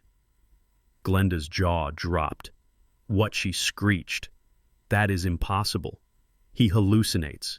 He is aggressive. You said... I was mistaken, Davis interrupted her. He is fine. Please take him home, and please do not come back. Davis turned and ran back into his office, slamming the door and locking it. I smiled at Glenda. See, honey, I said. I told you I was fine. The doctor says I am smarter than the average bear. Glenda looked at the closed door, then at me. Her face was a mask of confusion and fear. She knew the plan. She knew Davis was supposed to ruin me. She did not understand how I had flipped him in 5 minutes. She looked at me, and for the first time she really saw me. She saw the way I stood. She saw the lack of fear. She saw the cold, hard intelligence in my eyes. Let us go home, I said, walking past her. I have a lot of planning to do for my winnings. I walked out to the car, leaving them standing in the hallway of the dirty clinic. They had tried to trap a rat and found a tiger, and now the tiger was loose in their house. The drive back was dead silent. Blake drove staring straight ahead, his hands gripping the wheel so hard his knuckles were white. Glenda stared out the window, refusing to look at me. I sat in the back, humming a little tune, checking the messages on my burner phone. My lawyer Mercer had sent a text. Background check complete on the real estate company. You were right. It is big. I smiled. The asylum plot had failed. But they were not done. I knew they were desperate. And desperate people do stupid things. I was counting on it. When we got home, I went straight to the guest room and locked the door. I called Mercer. Tell me, I said. Duke Mercer said, his voice excited. You are not going to believe this. The house. Dustin's house. It is sitting right in the middle of a proposed commercial development. A massive shopping center. A developer has been buying up the neighborhood quietly for 2 years. Dustin's lot is the keystone. Without it, the project fails. How much, I asked. They offered the neighbors $300,000. But for the keystone lot, Mercer paused. Duke, they are authorizing offers up to $4 million. $4 million. I looked around the room. I thought about the way Blake had been pushing Glenda to sell. I thought about the pressure. Blake knows, I said. He has to. Mercer agreed. He works in real estate, right? He probably got wind of the development. He is trying to get Dustin to sell the house for peanuts, probably to a shell company he controls, so he can flip it to the developers for millions. It all made sense. The abuse, the rush, the desperation. It wasn't just about my brother being annoying. It was about $4 million. They were willing to kill him for it. I hung up the phone. My blood was boiling. They were going to steal his life and his legacy. I heard a knock on the door. Dustin Glenda called out, her voice sickeningly sweet again. Honey, open up. We need to talk. I opened the door. Glenda stood there holding a tray with tea and cookies. She was smiling, but her eyes were frantic. I was thinking, she said, walking into the room. Since we are celebrating your good health and your winnings, we should have a party. A big anniversary party. For us. 40 years, Dustin. Can you believe it? I looked at her. I saw the gears turning. She realized force had failed. She realized medicine had failed. Now she was going back to the oldest trick in the book. Public pressure. A party, I asked. Yes, she said, setting the tray down. This Saturday. We will invite everyone. The neighbors, the church folks, everyone. And she paused, licking her lips. I think it would be the perfect time for you to make a grand gesture, to show everyone how much you love your family. A grand gesture, I repeated. Yes, she said, like signing the house over to the children, as a gift, to secure their future. You have the lottery money now, right? You do not need this old house.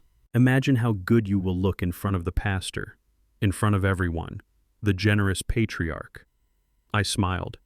It was a trap, a public trap.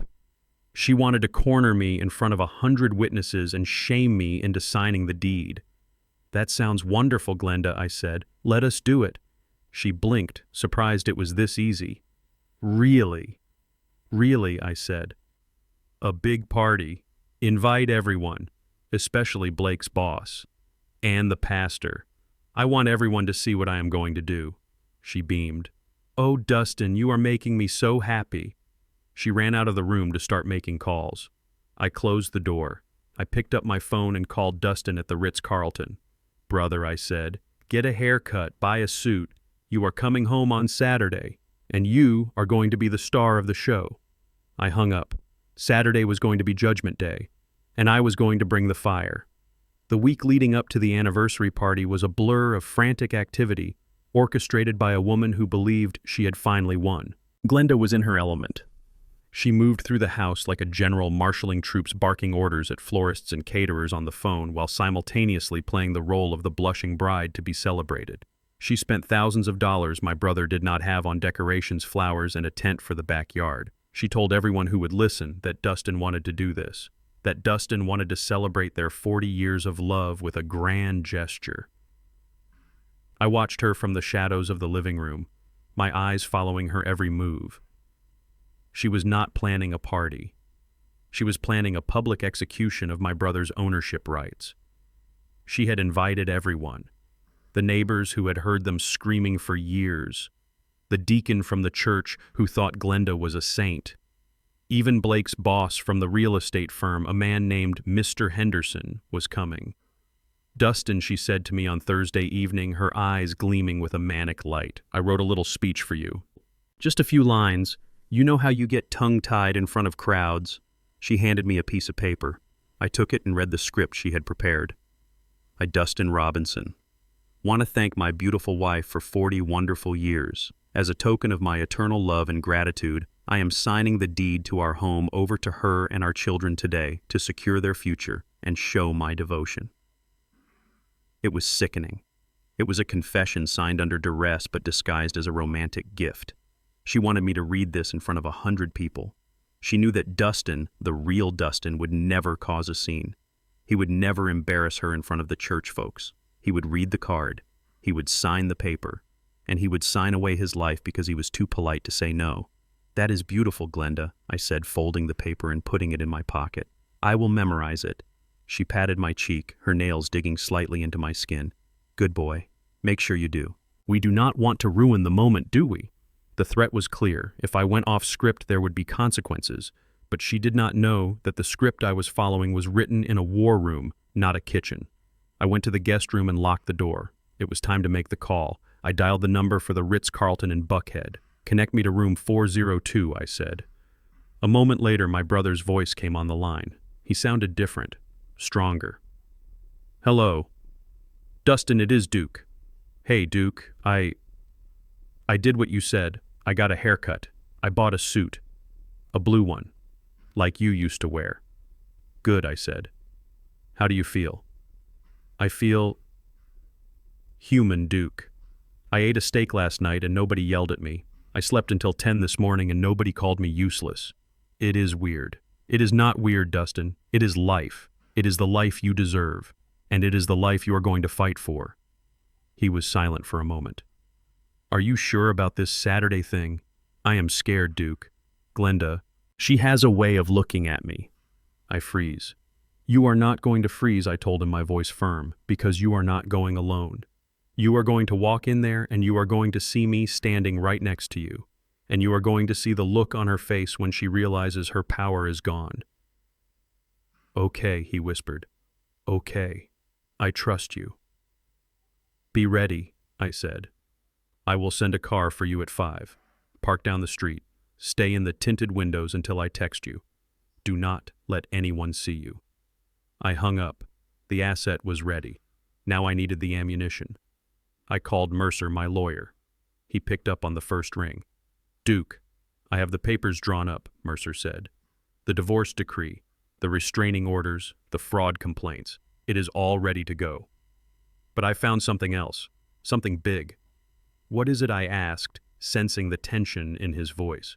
You were right about the real estate company Blake works for, Mercer said. But it goes deeper than we thought. I pulled the public records for the county development plans. They were buried deep, but I have a friend in the zoning office. Go on. That neighborhood where Dustin lives, it is zoned residential right now. But there is a petition filed 6 months ago to rezone it commercial. A massive petition. Who filed it? A shell company called Obsidian Holdings, Mercer replied. But guess who owns Obsidian Holdings? It is a subsidiary of a national retail giant. They are planning to build a supercenter, Duke, a massive shopping complex right where your brother's house sits. I walked to the window and looked out at the backyard where the tent was being set up. I looked at the trees, the fence, the garden Dustin had tended for years. And Dustin's lot, I asked. It is the linchpin, Mercer said. It is the access point. They need his land for the main entrance and the parking structure. Without his lot, they cannot build. The other neighbors have already sold options on their land for peanuts, thinking they were getting a good deal. But Dustin, he is the holdout. What is the real value, Mercer? Give me a number. Blake has been telling Glenda the house is worth maybe $300,000 tops, right? Trying to get her to sell fast. Right. Duke, the commercial appraisal for that acre of land, considering its strategic necessity for a $100 million project, is $4 million. I nearly dropped the phone. $4 million. They are sitting on a gold mine, Mercer continued. And Blake knows it. He has been trying to get the deed in his name or Glenda's name so he can flip it to the developers. He probably already has a side deal with them for a finder's fee. He is trying to steal $4 million from your brother. Everything clicked into place. The abuse, the desperation, the gas leak, the cliff. They were not just trying to get rid of an annoying old man. They were trying to clear the path to a fortune. Blake saw Dustin not as a father-in-law, but as a $4 million obstacle standing between him and a life of luxury. And Glenda, she was either a co-conspirator or a useful idiot he was playing like a fiddle.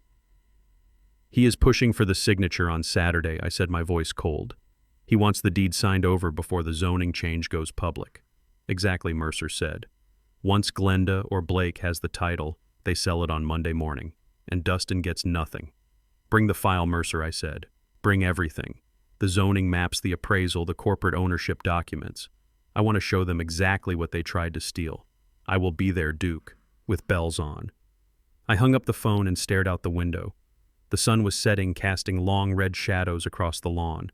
I looked at the dilapidated house, the peeling paint, the overgrown bushes. For years I had seen it as a symbol of my brother's poverty, a sad little shack where he hid from the world. Now I saw it differently. It was not a shack, it was a winning lottery ticket. It was a legacy. It was the future Dustin had been denied. And they wanted to take it from him. They wanted to trick him into giving it away for a round of applause and a slice of cake. I walked out of the guest room and went downstairs. Glenda was in the living room arranging flowers. Blake was on the couch tapping away on his phone, probably checking the odds on some game or messaging his developer contacts. Hey, Dad, Blake said, not looking up. Make sure you shower before the party tomorrow. We do not want you smelling like the basement. I stopped at the bottom of the stairs. I looked at the back of his head. I thought about the $4 million. I thought about the gas line. I walked over to the couch and stood behind him. Blake, I said. He turned his head, annoyed. What? I just wanted to say thank you, I said. He frowned, confused. For what? For showing me what this house is really worth, I said, enigmatic. He scoffed. It is a dump, old man, but do not worry. Once you sign it over, we will take care of it. I smiled. A shark smile. I bet you will, Blake. I bet you will. I walked away, leaving him unsettled. He did not know what I meant. He thought I was just a senile old man rambling. He had no idea that I knew the secret he was guarding with his life. Saturday arrived with a bright, cruel sunshine. The house was transformed. White linens covered the tables in the backyard. Flowers were everywhere. A caterer was setting up chafing dishes. I dressed slowly. I put on the charcoal suit I had bought at Neiman Marcus. I put on the white silk shirt. I tied the tie with a perfect Windsor knot. I put on the gold watch. I looked in the mirror. I did not see Dustin. I saw Duke, and today Duke was going to bring down the house. I walked downstairs. Glenda was waiting in the foyer wearing a dress that was trying too hard to be elegant. She looked me up and down and frowned. "Where did you get that suit?" she asked, suspicious. "I told you," I said, smoothing the lapel. "I got lucky." She narrowed her eyes, but the guests were arriving and she had to play the hostess. "Just remember your lines," she hissed. "Do not embarrass me." I walked out into the backyard. The party was in full swing. There were about 50 people there. Neighbors I recognized from my childhood, church members, strangers. Blake was holding court near the bar, laughing loudly with a group of men in suits. I recognized one of them from the LinkedIn profile Mercer had sent me. It was his boss, the real estate broker. They were clinking glasses, celebrating a deal that had not even closed yet. Ebony was showing off her new shoes to a group of friends, completely ignoring the fact that her father was standing right there. I circulated through the crowd, shaking hands, playing the part of the grateful husband. "Dustin, you look great," Mrs. Higgins said, patting my arm. "Retirement suits you." "Thank you, Mrs. Higgins," I said. "It is amazing what a little fresh air can do." I kept my eye on the driveway. At 5 o'clock sharp, a black sedan pulled up down the street. It parked in the shadows of a large oak tree. I checked my phone. Here read the text from Dustin. "Showtime," I whispered. Glenda tapped a spoon against a champagne glass. The sharp cling cut through the chatter. The crowd quieted down. "Attention, everyone?" Glenda called out, beaming. "If I could have your attention, please." She stood on a small riser that had been set up near the back porch. Blake stood next to her looking smug. Ebony was to her left looking bored. "We are so happy you could all join us today to celebrate 40 years of marriage," she said, her voice trembling with fake emotion. "It has not always been easy, but love conquers all." A few people clapped politely. "And today my husband Dustin has a very special announcement to make."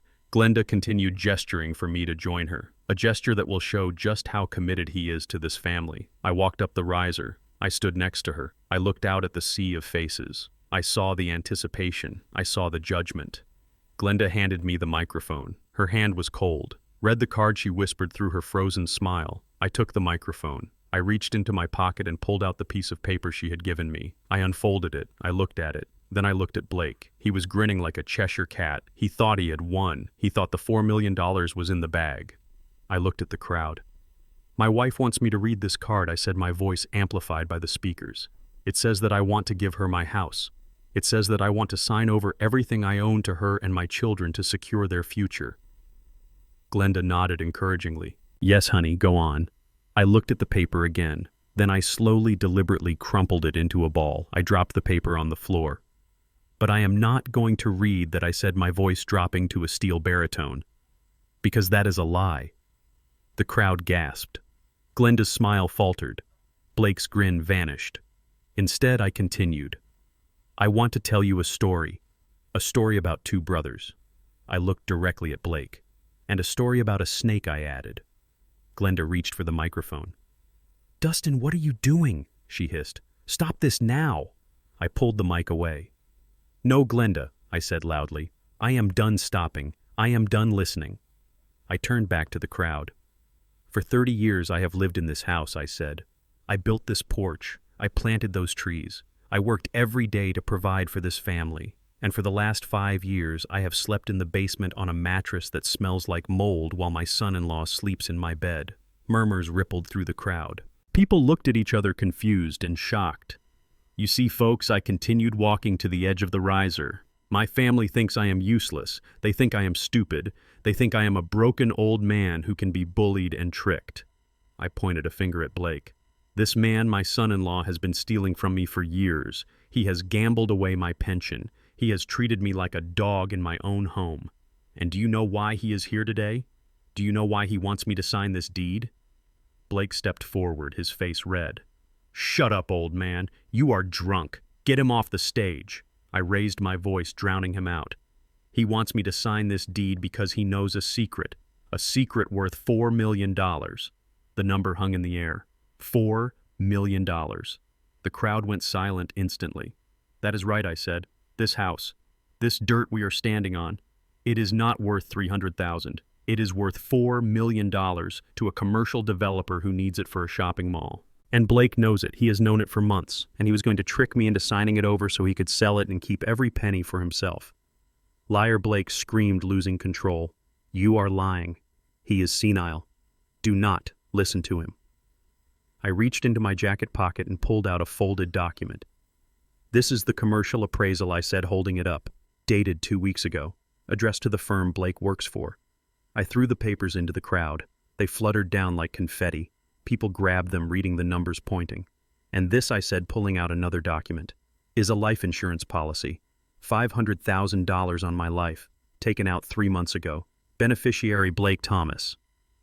I looked at Glenda. She was staring at Blake, her mouth open in horror. She did not know about the policy. "You did not know, did you, Glenda?" I asked. "You thought you were partners, but he was going to kill me, and then he was going to cut you out." Blake lunged. He rushed the riser. His fists clenched, his eyes wild with panic and rage. "He is lying," he shrieked. "I will kill you." He scrambled up the steps. I did not move. I waited. Just as he reached me, a large figure stepped out from the side of the tent, a man in a dark suit with broad shoulders. My bodyguard provided by Mercer. He intercepted Blake with the grace of a linebacker, stopping him cold with a stiff arm to the chest. Blake flew backward, landing in the grass with a thud. "Stay down," the bodyguard growled. I looked down at Blake, gasping for air on the lawn. "It is over, Blake," I said. "The game is over." I looked at Glenda. She was trembling, tears streaming down her face. But they were tears of fear, not remorse.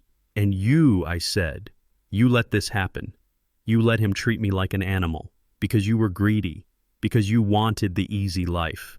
Well, Glenda, the easy life is gone." I reached up to my face. I grabbed the glasses. I was wearing glasses with plain glass lenses that Dustin wore. I took them off and threw them on the ground, shattering them. "I am not signing anything," I said, "because this house is not mine to give." I looked toward the street, "and I am not Dustin Robinson." The crowd gasped again. Glenda stared at me, confusion warring with terror in her eyes. "What? Who are you?" she whispered. "I am Duke," I said, and then I pointed to the gate. "That is Dustin." The gate opened, and my brother walked in. The night before the party, the air in the house was so thick with tension you could almost taste it like copper on your tongue. I sat in the darkened living room, the only light coming from a street lamp filtering through the sheer curtains. I had opened a bottle of the vintage Bordeaux I bought at the wine shop, pouring it into a crystal glass I found hidden in the back of the china cabinet. It was good wine, heavy and complex, much too good for this house and certainly too good for the people sleeping upstairs. It was 2 a.m. when I heard the fumble of keys at the front door. The lock clicked and the door swung open, revealing a silhouette swaying against the humid Atlanta night air. It was Blake. He stumbled across the threshold, kicking the door shut with his heel. The smell of cheap whiskey and stale cigarette smoke rolled off him in waves. He was drunk. Not the happy kind of drunk, but the mean kind. The kind that looks for a fight because it feels good to hurt someone. He stopped when he saw me sitting in the armchair. He squinted his eyes, adjusting to the dim light. "Well, look at the king of the castle," he slurred. Stepping into the room, his tie was undone, hanging loose around his neck, and his shirt was stained. I took a slow sip of wine, watching him over the rim of the glass. I did not say a word. I just let him fill the silence with his own noise. "What are you drinking, old man?" he asked, walking toward me, his steps heavy and uncoordinated. "That smells expensive. Did you steal that too?" "I bought it," I said calmly, holding up the bottle. "Would you like a glass, Blake? It might help you sleep." He laughed, a harsh, barking sound that echoed in the quiet house. He grabbed the bottle from the table, ignoring the glass I offered, and took a swig straight from the neck. Red wine spilled down his chin, staining his white shirt. He wiped it away with the back of his hand, his eyes gleaming with malice. "You think you are something special now? Do not you?" he sneered, looming over me. because you won a little money. You think a cheap suit and a bottle of wine changes what you are? And what am I, Blake? I asked, my voice soft, playing the role of the confused old man. He leaned down, getting right in my face. I could smell the rot in him. You are nothing, he whispered. You are just a placeholder. You are a relic sitting on a gold mine that you are too stupid to understand. And honestly, Dustin, I am tired of looking at you. He took another drink, swaying slightly. I saw my opening. Drunks love to talk. They love to brag. They love to feel superior, especially when they think they are talking to someone beneath them. I needed him to talk. I needed him to say the words out loud so the recording app running on the phone in my breast pocket could catch every syllable. You have always hated me, haven't you? Blake, I asked, leaning back in the chair, making myself look smaller. You hate this house. You hate my cooking. You seem to hate everything about us. So why did you stay? Why did you marry Ebony if we are so beneath you? The question hit him like a physical blow. He blinked, stepping back a little as if trying to process the audacity of my inquiry. Then a cruel smile spread across his face. He walked around the room, running his hand along the back of the sofa, touching the walls with a possessive greed. Why did I marry her? He repeated, laughing to himself. You really do not know, do you? You think it was for love? You think I looked at your loud, opinionated daughter and saw my soulmate? He took another long pull from the bottle, emptying half of it. I married her because I did my homework, old man, he said, turning back to face me. I work in real estate, remember? I know how to read a map. I know how to read zoning laws. 3 years ago, I saw the preliminary sketches for the Midtown expansion. I saw where the new highway exit was going to be. And I saw this house, this ugly little brick pile sitting right in the middle of the red zone.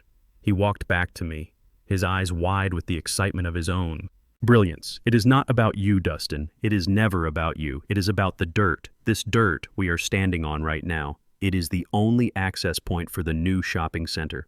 Without this lot, they cannot build the main entrance. And do you know what that makes this dirt worth? I shook my head, feigning ignorance. A few $100,000, maybe? He threw his head back and laughed so hard he nearly choked. It was a maniacal sound echoing off the walls. 300,000, he wheezed, wiping tears from his eyes. Oh, you pathetic fool. It is worth $4 million. $4 million. And the developers have already authorized the buyout. They are just waiting for me to deliver the title.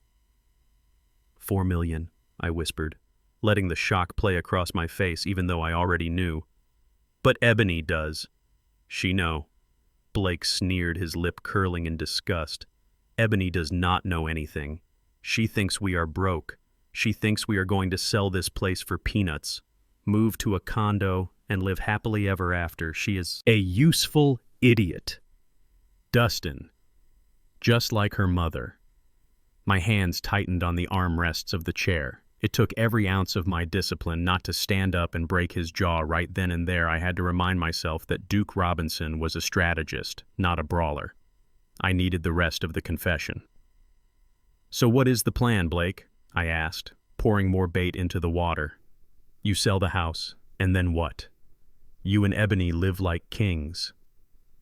He looked at me with genuine pity, as if I were a child who believed in Santa Claus. There is no me and Ebony, he said, his voice dropping to a conspiratorial whisper. The second that money hits my account, I am gone. I filed the divorce papers 3 weeks ago. They are sitting in my desk drawer at work, waiting for a signature. I am taking my half and I am moving to Costa Rica. I am done with her. I am done with her whining. I am done with her spending, and I am definitely done with her family. I watched him, the monster, revealing his true face. He did not just want the money. He wanted to destroy my niece. He wanted to use her, discard her, and leave her with nothing. It was cold. It was calculated. It was exactly what I expected from a man who would push his in-laws off a cliff. And Glenda, I asked, does she know you are leaving? Blake smirked, glancing toward the stairs. Oh, Glenda knows. We have a deal. She helps me get you to sign the house over. She helps me get the power of attorney, and I give her $1 million. She hates you just as much as I do. Dustin.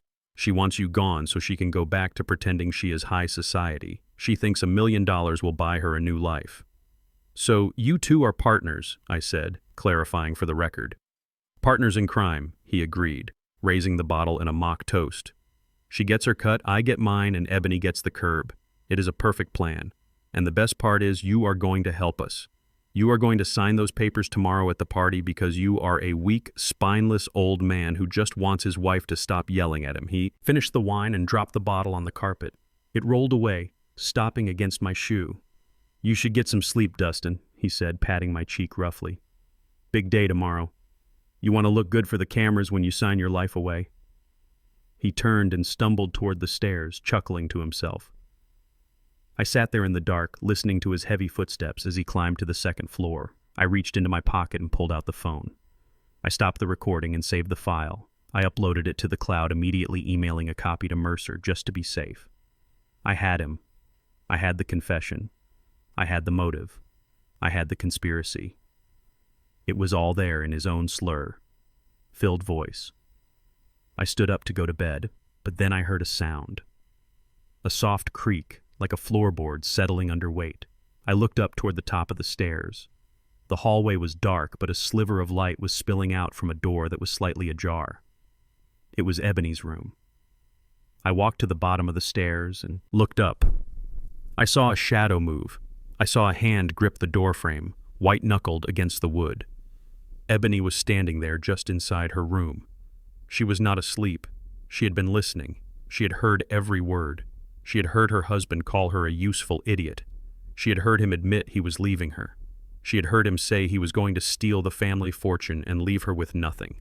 I did not say anything. I did not call out to her. I just looked at the door, letting the silence stretch between us. She knew now. She knew that her father was not the villain. She knew that the man she had sided with, the man she had bullied her own father to please, was a snake who was planning to bite her.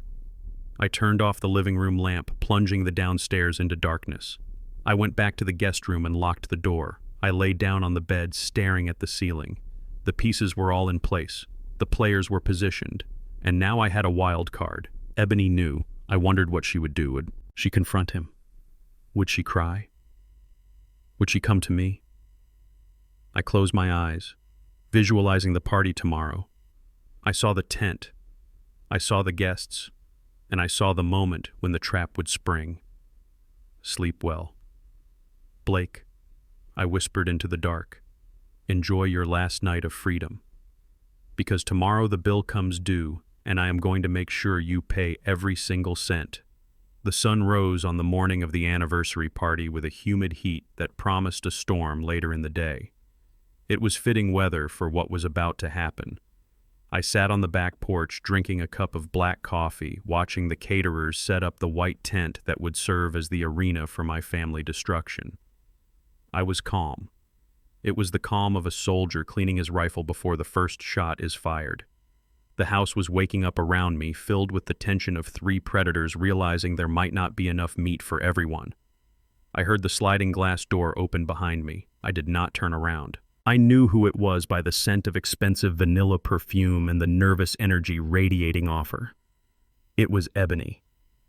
She stepped onto the porch, her heels clicking softly on the wood I had built with my own hands 30 years ago. She did not yell. She did not demand I wash her car. She sat down in the chair next to me, pulling her silk robe tight around her body. She looked tired. Her eyes were red-rimmed, and she kept glancing back at the house as if she expected a monster to burst through the glass. "Dad," she whispered. Her voice was shaking. I took a slow sip of coffee and looked at her. I waited. "We need to talk," she said, leaning in close. "And you need to listen to me because I am the only one in this house who is actually on your side." I almost choked on my coffee. On my side. This was the girl who had watched her mother lock me in a basement. This was the girl who had spent my pension on handbags while I ate leftovers. But I nodded, playing the part of the confused old man. "What is it, Princess?" I asked, using the nickname Dustin had given her when she was innocent. Ebony swallowed hard. She looked at the door again, ensuring we were alone. "Blake is going to screw us," she said. Her voice was low, urgent. "I heard him last night, Dad. I heard him talking to himself. He thinks you are stupid. He thinks he can trick you." I looked at her face. I looked for a shred of love. I looked for a daughter concerned for her father. I looked for outrage that her husband was abusing an old man. I found none of it. What I found was greed. Pure, unadulterated panic that someone else was going to eat her lunch. What do you mean? I asked. The house, she said, her eyes wide. He knows something about the land. He says it is worth millions. Not thousands, Dad. Millions. And he is planning to take the deed, sell it, and run off to Costa Rica with all the money. He is going to leave me with nothing. He is going to leave us with nothing. She grabbed my hand. Her palms were sweaty. He is a snake, Dad. He never loved me. He just wanted the property. You cannot sign those papers he gives you today. You cannot give it to him. I looked down at our joined hands. So she knew. She knew the value. She knew the betrayal. And her first instinct was not to save me, but to secure her cut. What should I do? Ebony, I asked, making my voice tremble slightly. I do not want to lose the house. Glenda said it was for the best. Mom is an idiot, Ebony hissed. She thinks she can control Blake, but she cannot. He will cut her throat the second he gets that signature. No, Dad. You have to trust me. I have a plan. I leaned back, feigning interest. A plan. Yes, she said. I typed up a new document this morning while everyone was asleep. Instead of signing the house to Mom and Blake, you sign it to me. Just me. I stared at her. The audacity was breathtaking. To you, I repeated. Yes, she said, nodding vigorously. I am your daughter. I am your flesh and blood. If you sign it to me, I will kick Blake out. I will divorce him. I will make sure Mom does not send you to a home. I will take care of you, Dad. I promise. We will sell the land for the real price and we will be rich, you and me. I looked into her eyes. They were shining with avarice. She did not care that I had been sleeping on a concrete floor. She did not care that I was starving. She only cared that Blake was trying to steal the $4 million she felt entitled to. She was trying to hijack the heist. I felt a wave of nausea. I wanted to tell her that I was not her father. I wanted to tell her that her real father was a good man who would have given her the world if she had just been decent. But I pushed the anger down. I needed her to play her part. You would do that for me, I asked, widening my eyes. You would protect me. Of course, she lied, squeezing my hand. I love you, Daddy. I just want what is best for us. Sign the paper to me, and I will handle Blake. I will destroy him. I looked at the tent in the yard. I looked at the stage where the tragedy would unfold. Okay, Princess, I said. Bring the papers. When we get on that stage today, you hand them to me. I will sign whatever you want. She beamed. It was the smile of a shark that just smelled blood in the water. Thank you, Daddy. You will not regret this. She leaned over and kissed my cheek. It felt like the kiss of Judas. She stood up, smoothing her robe. I have to go get ready. Do not say a word to Mom or Blake. Act normal. I watched her walk back into the house. She looked triumphant. She thought she had outsmarted everyone. She thought she had manipulated the senile old man one last time. She had no idea she had just signed her own social death warrant. I poured the rest of my coffee into the grass. It tasted bitter now. Suddenly the sliding door opened again. This time it was Glenda. She stepped out onto the porch, her eyes darting around suspiciously.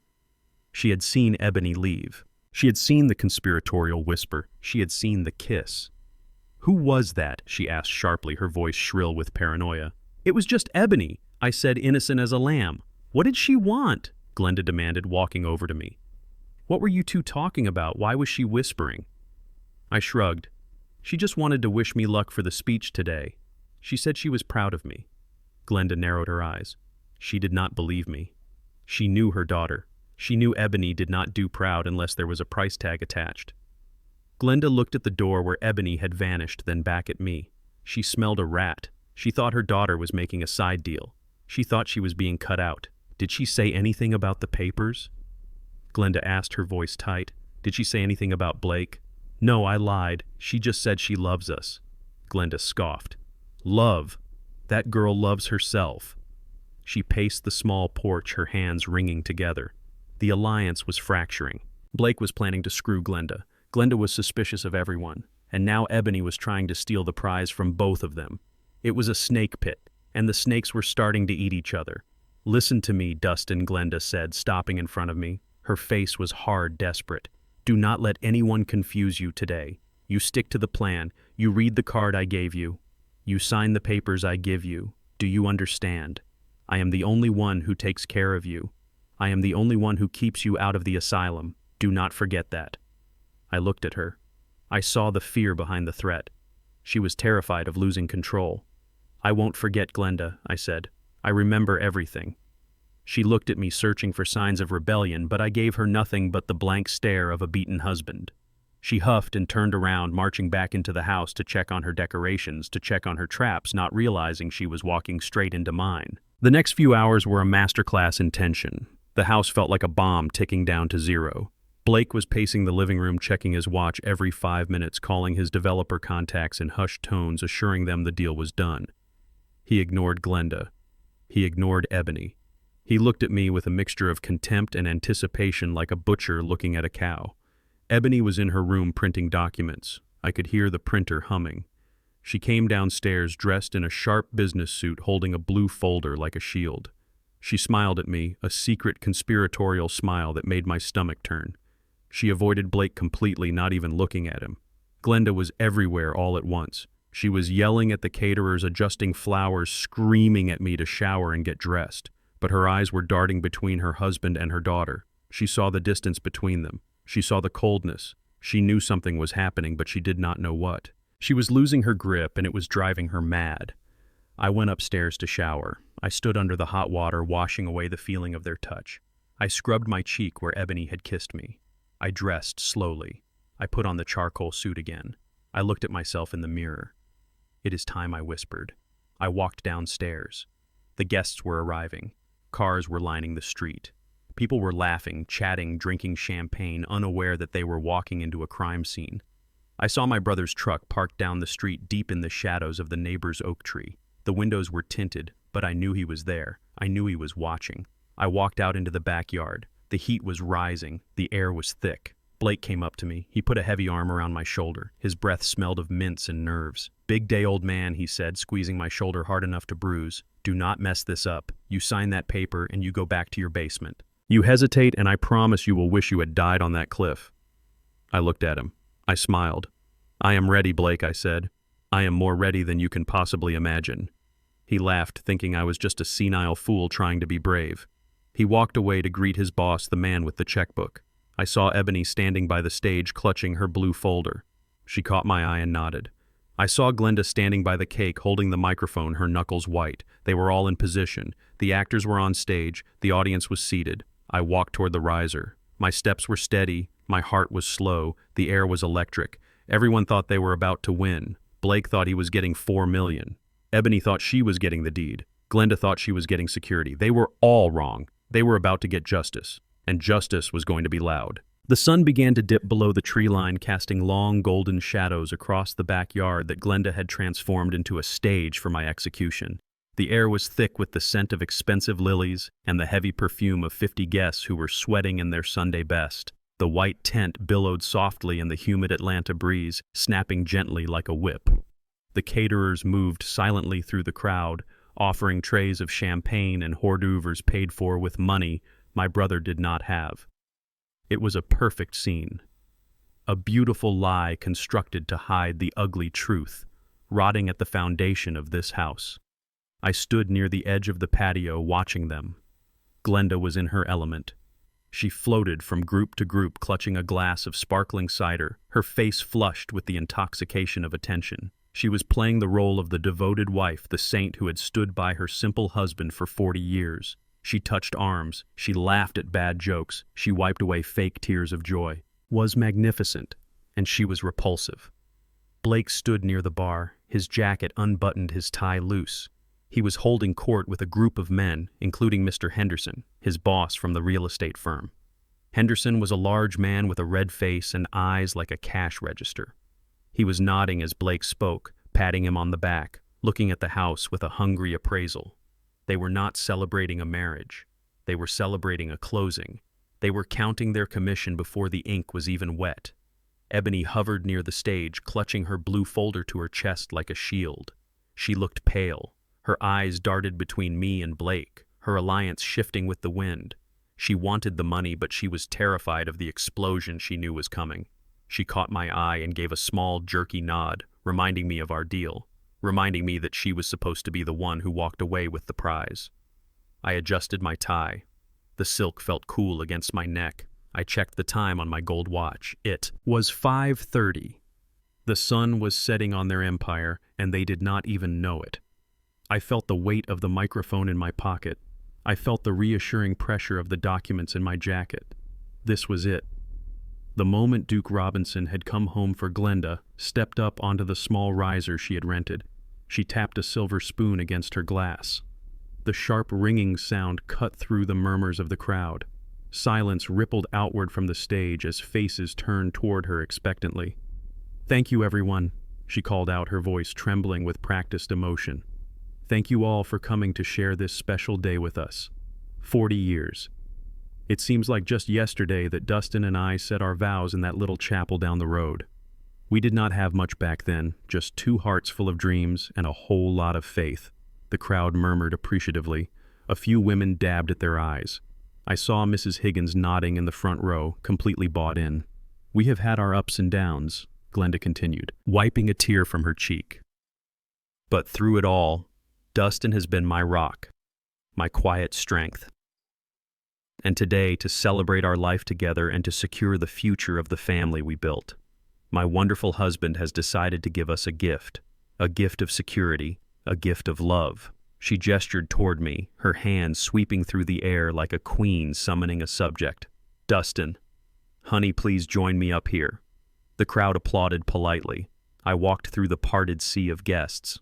My steps were steady. My face was a mask of benign confusion, the face of the man they thought I was. I climbed the 2 steps onto the riser. Glenda reached out and took my hand. Her palm was cold and clammy. She squeezed my fingers hard, a warning grip that said, "Do not mess this up." She turned to the small table set up on the stage. On it lay a leather-bound portfolio open to a legal document. The deed, the transfer of title. Next to it lay a heavy gold pen that looked like it cost more than my brother's weekly food budget. "This house," Glenda said, her voice swelling with pride. "This land. It has been our home. But Dustin knows that as we get older we need to be practical. He knows that our children, Blake and Ebony, are the future. So today, in front of God and all of you, he is signing the deed over to us to ensure that this family legacy remains protected forever." She picked up the pen and held it out to me. The crowd clapped louder this time, urged on by Blake, who started cheering from the back. It was a wall of sound, a pressure designed to crush any resistance. Who would say no in front of the pastor? Who would say no in front of the neighbors? Glenda smiled at me, her eyes wide and manic. "Here, honey," she whispered, so only I could hear. "Just sign it, and then we can cut the cake." I took the pen. It was heavy, cool to the touch. I looked at the document. It was exactly what Mercer had said it would be. A quitclaim deed transferring full ownership to Glenda Robinson and Blake Thomas. Not Ebony, just them. The thieves, I looked at Blake, was raising his glass to me, a smirk plastered on his face. He thought he had won. He thought the old man was broken. He thought the $4 million was his. I looked at Ebony. She took a step forward, clutching her blue folder, ready to intervene, ready to present her own counteroffer, her own betrayal. I looked at the crowd. They were waiting, smiling, expecting the happy ending I did not sign. Instead, I reached over and took the microphone from the stand. Glenda flinched, surprised. She tried to hold on to it, but I pulled it away gently but firmly. "Thank you, Glenda," I said, my voice booming over the speakers. The feedback whined for a second, then settled. The crowd went quiet again. Before I signed this, I continued looking out at the faces. "I want to say a few words. I want to tell you a story." Glenda. Smile faltered. Her eyes darted to the side, scanning the crowd nervously. This was not in the script. Dustin did not make speeches. Dustin stuttered. Dustin hid. "Oh, honey," she said, laughing nervously, reaching for the mic. "We do not want to bore the guests. The cake is waiting." I moved the mic away from her hand. I turned my back to her, slightly blocking her out. "It is a short story," I promised the crowd, my voice dropping into a storytelling cadence. A story about love and sacrifice and the little things we do for family. I saw the pastor nod encouragingly. "Go ahead, brother. Dustin, speak your heart." "You see, folks," I began, walking to the edge of the stage, I have been thinking a lot about the last few years, about how my wife here has taken such good care of me. You know, people say I have lost weight. They ask me, "Dustin, what is your secret?" I patted my stomach. "Well, the secret is Glenda. Special diet," I said, chuckling dryly. "It is a very strict regimen. She calls it the leftovers diet. You see, to save money for the family. Glenda makes sure I only eat what is left after everyone else is full. Sometimes it is a chicken wing, sometimes it is just the broth. But hey, it keeps me trim, right? Who needs protein when you have love?" A few people chuckled nervously, unsure if I was joking. The laughter was thin brittle, and the accommodations. I continued pacing slowly. I know many of you have nice bedrooms with soft mattresses. But Glenda and Blake, they know that at my age a soft bed is bad for the back, so they set me up in a special suite, the basement suite. It is very private. Just me, the furnace and the concrete floor. It keeps me humble. It reminds me of my roots. Plus, the mold down there really clears out the sinuses. The nervous laughter died out. People started exchanging glances. Mrs. Higgins frowned, looking from me to Glenda. His face had gone pale. She stepped forward, grabbing my arm, her nails digging into my suit jacket. "Dustin, that is enough," she hissed, her voice tight with panic. "You are confused. You need to sit down." I shook her off. I did not look at her. I looked at Blake. And my son-in-law. "Blake," I said, pointing him out in the crowd. "There he is, the man of the house. You know, folks, Blake treats me with such respect. He has special names for me. He calls me old man. He calls me useless. He even has a fun game where he kicks my cleaning rag across the floor so I have to crawl to get it. It keeps me limber. It keeps me young. It is like having a personal trainer right in my own kitchen." The silence in the yard was absolute now. The birds had stopped singing. The wind had died down. The only sound was the hum of the speakers and the heavy breathing of the woman standing behind me. This was not a joke anymore. The veneer was cracking. The guests were starting to see the monster beneath the makeup. Blake's smile had vanished. He stood frozen, his glass halfway to his mouth, his eyes wide with shock. He looked around, seeing the neighbors staring at him, seeing his boss, Mr. Henderson, frowning deeply. "But the best part," I said, my voice hardening, losing the folksy charm.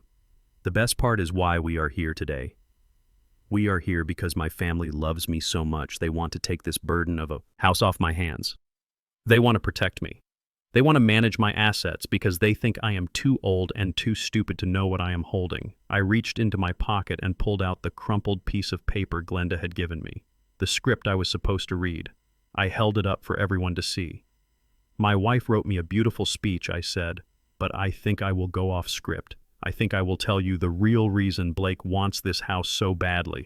Glenda lunged for the microphone, desperation giving her speed. "No, stop him. He is having an episode. He is sick." I stiff-armed her, keeping her back with one hand while I held the mic with the other. I was not. "Dustin, I was Duke, and I was done playing." I looked straight at Blake. I locked eyes with him across the 20 feet of manicured lawn. I let him see the predator. I let him see the man who had tightened the gas line. I let him see his doom. "Hey, Blake," I called out, my voice ringing like a bell. "You want to tell them? Or should I?" Blake dropped his glass. It shattered on the patio stones, the sound like a gunshot in the silence. "Tell them what?" he stammered, his face gray. "Tell them what this dirt is worth," I said, sweeping my hand across the horizon. "Tell Mr. Henderson here what you found out about the zoning commission. Tell them about the shopping mall. Tell them about the $4 million. The crowd gasped. It was a collective intake of breath that sucked the air out of the tent. $4 million. The number hung in the humid air, heavy and undeniable. "That is right, folks," I said, looking at the shocked faces of my neighbors. "This isn't a gift. This is a heist. My son-in-law and my wife aren't trying to secure my future. They are trying to steal a $4 million lottery ticket from a man they locked in a basement." Blake screamed. It was a primal sound of rage and terror. He realized the game was up.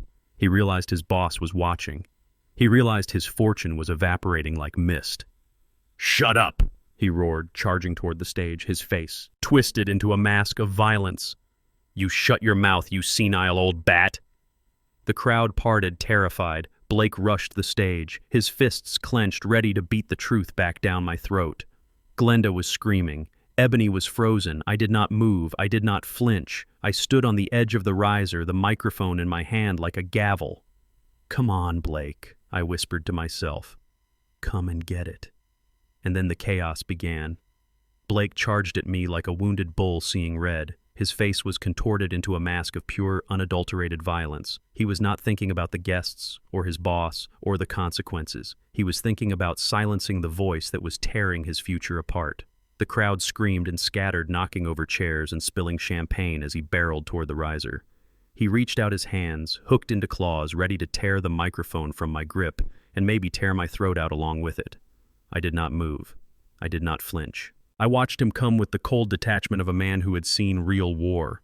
Blake was soft. Blake was slow. He was a bully who had never had to fight a man who fought back. Just as his hand closed around the air inches from my chest, a shadow moved from the side of the stage. It was the bodyguard Mercer had hired, a former linebacker with a neck as thick as a tree trunk.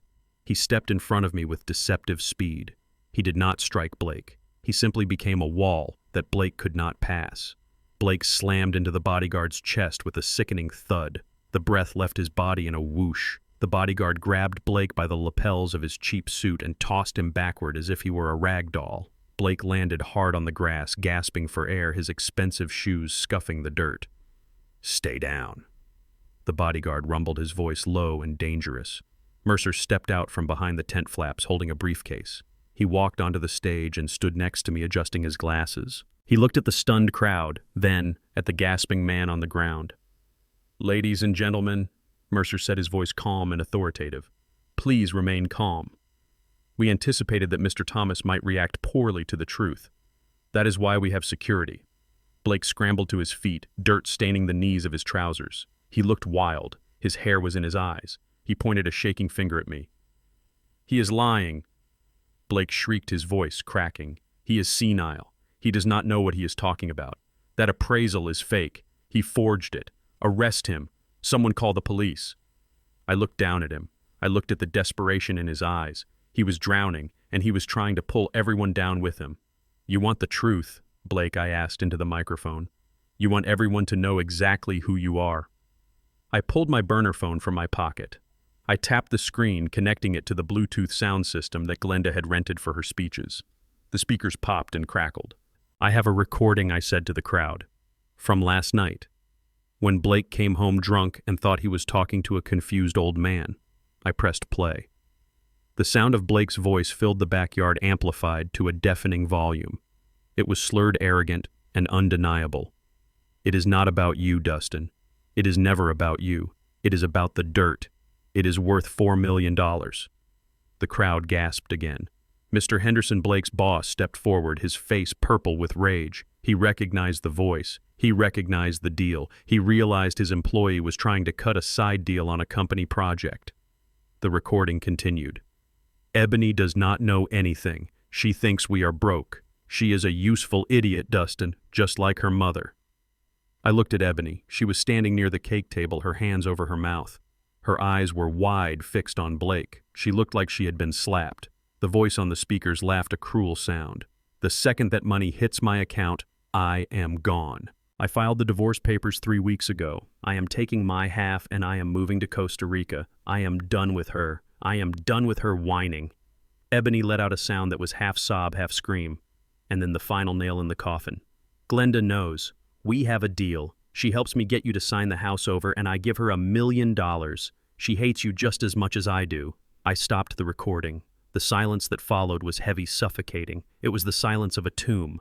I looked at Glenda. She was frozen. She was staring at the ground, unable to look at anyone. Her hands were shaking so hard the champagne glass she was holding slipped from her fingers and shattered on the riser, but no one reacted to the sound.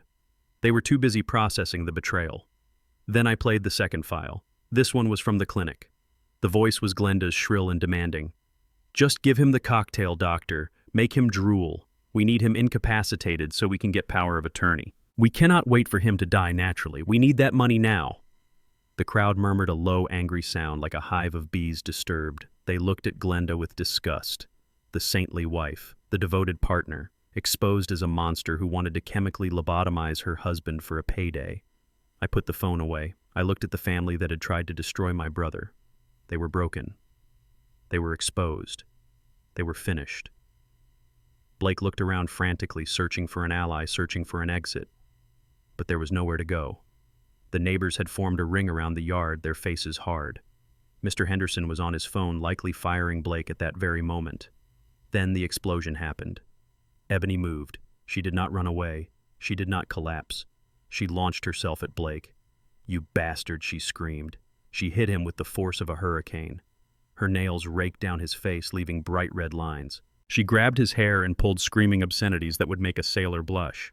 "You called me an idiot," she shrieked, slapping him. "You were going to leave me. You were going to steal my money." Blake tried to push her off, but she was fueled by pure rage. She kicked him in the shins. She tore his jacket. "Get off me, you crazy witch," Blake yelled, trying to shield his face. The guests pulled out their phones. The flashes went off like strobes. They were live streaming the brawl. The downfall of the Robinson family was being broadcast to the world in high definition. Glenda finally moved. She stepped toward me, her hands reaching out, imploring. "Dustin, please," she begged, her voice a broken whisper. "Turn it off. Stop them. Tell them it is a lie. Tell them you made it up." I looked at her. I looked at the woman who had thrown a dirty rag in my face just days ago. I looked at the woman who had fed me leftovers while she ate steak. I saw no regret in her eyes, only fear. Fear of losing her status. Fear of losing her money.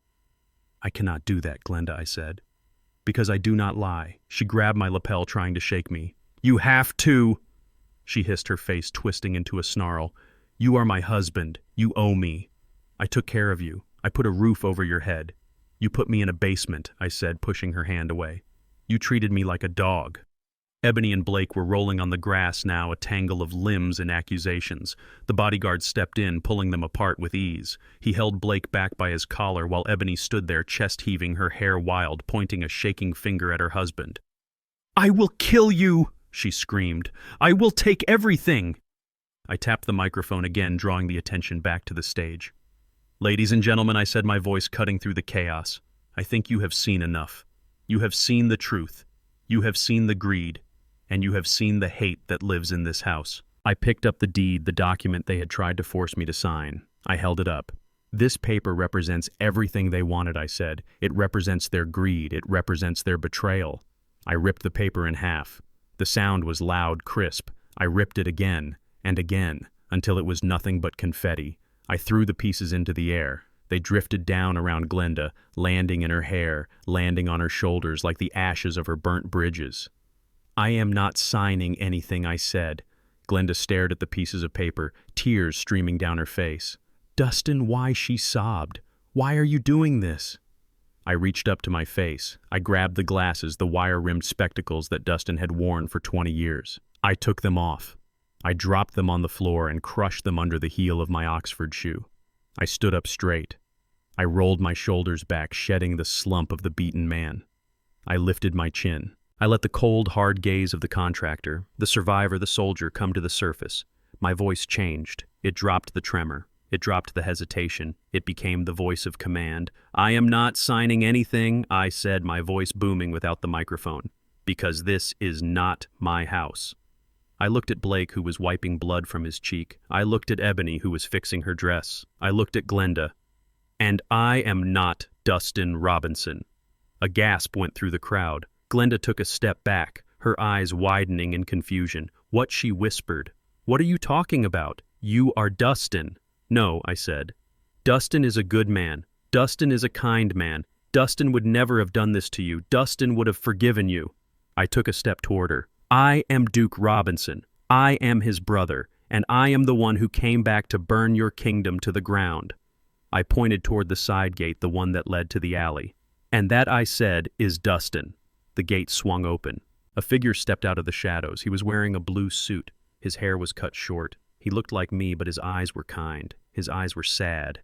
It was my brother, and he was finally home. The heavy wooden gate swung open slowly, the rusty hinges groaning in the humid evening air. All eyes turned toward the sound. 50 guests stood, frozen champagne glasses halfway to their mouths, watching as a figure emerged from the shadows of the alley. It was Dustin. But it was not the Dustin they knew. He was not wearing his stained overalls or his worn-out flannel. He was wearing a sharp navy blue Italian suit that fit him perfectly. His hair was freshly cut, his beard trimmed to a neat goatee. His skin, usually pale and drawn from living in a basement, was glowing with the health of a week spent in luxury and peace. He walked with a steady, confident stride, his head held high. He looked like a man who had reclaimed his soul. The silence in the backyard was absolute. It was as if the world had stopped spinning. Glenda stared at him, her mouth opening and closing like a fish out of water. She looked from me to him, then back to me, her brain trying to process the impossible reality of two Dustins standing before her. Blake, who was still on the ground wiping blood from his lip, looked like he had seen a ghost. Ebony stopped fixing her dress and stared, her eyes wide with confusion and fear. Dustin walked past the stunned guests. He did not look at the ground. He looked straight ahead, his eyes locked on the stage where his family was self-destructing. He walked up the steps of the riser and stood next to me. We stood shoulder to shoulder, identical in face, but different in spirit. The warrior and the survivor. The sword and the shield. The resemblance was uncanny, terrifying even. The only difference was the cold, hard set of my jaw compared to the quiet sadness in his eyes. Dustin, Glenda whispered, her voice cracking. Is that really you?" Dustin looked at her. He looked at the woman who had promised to love him in sickness and in health and had instead locked him in a dungeon. He looked at the woman who had fed him scraps while she feasted. He looked at the woman who had planned to steal his life. "Hello, Glenda," he said softly. His voice was calm, but there was a steel undercurrent I had never heard before. Glenda let out a sob. It was a theatrical, desperate sound. She realized the game was up. She realized her power was broken. She did the only thing she knew how to do. She played the victim.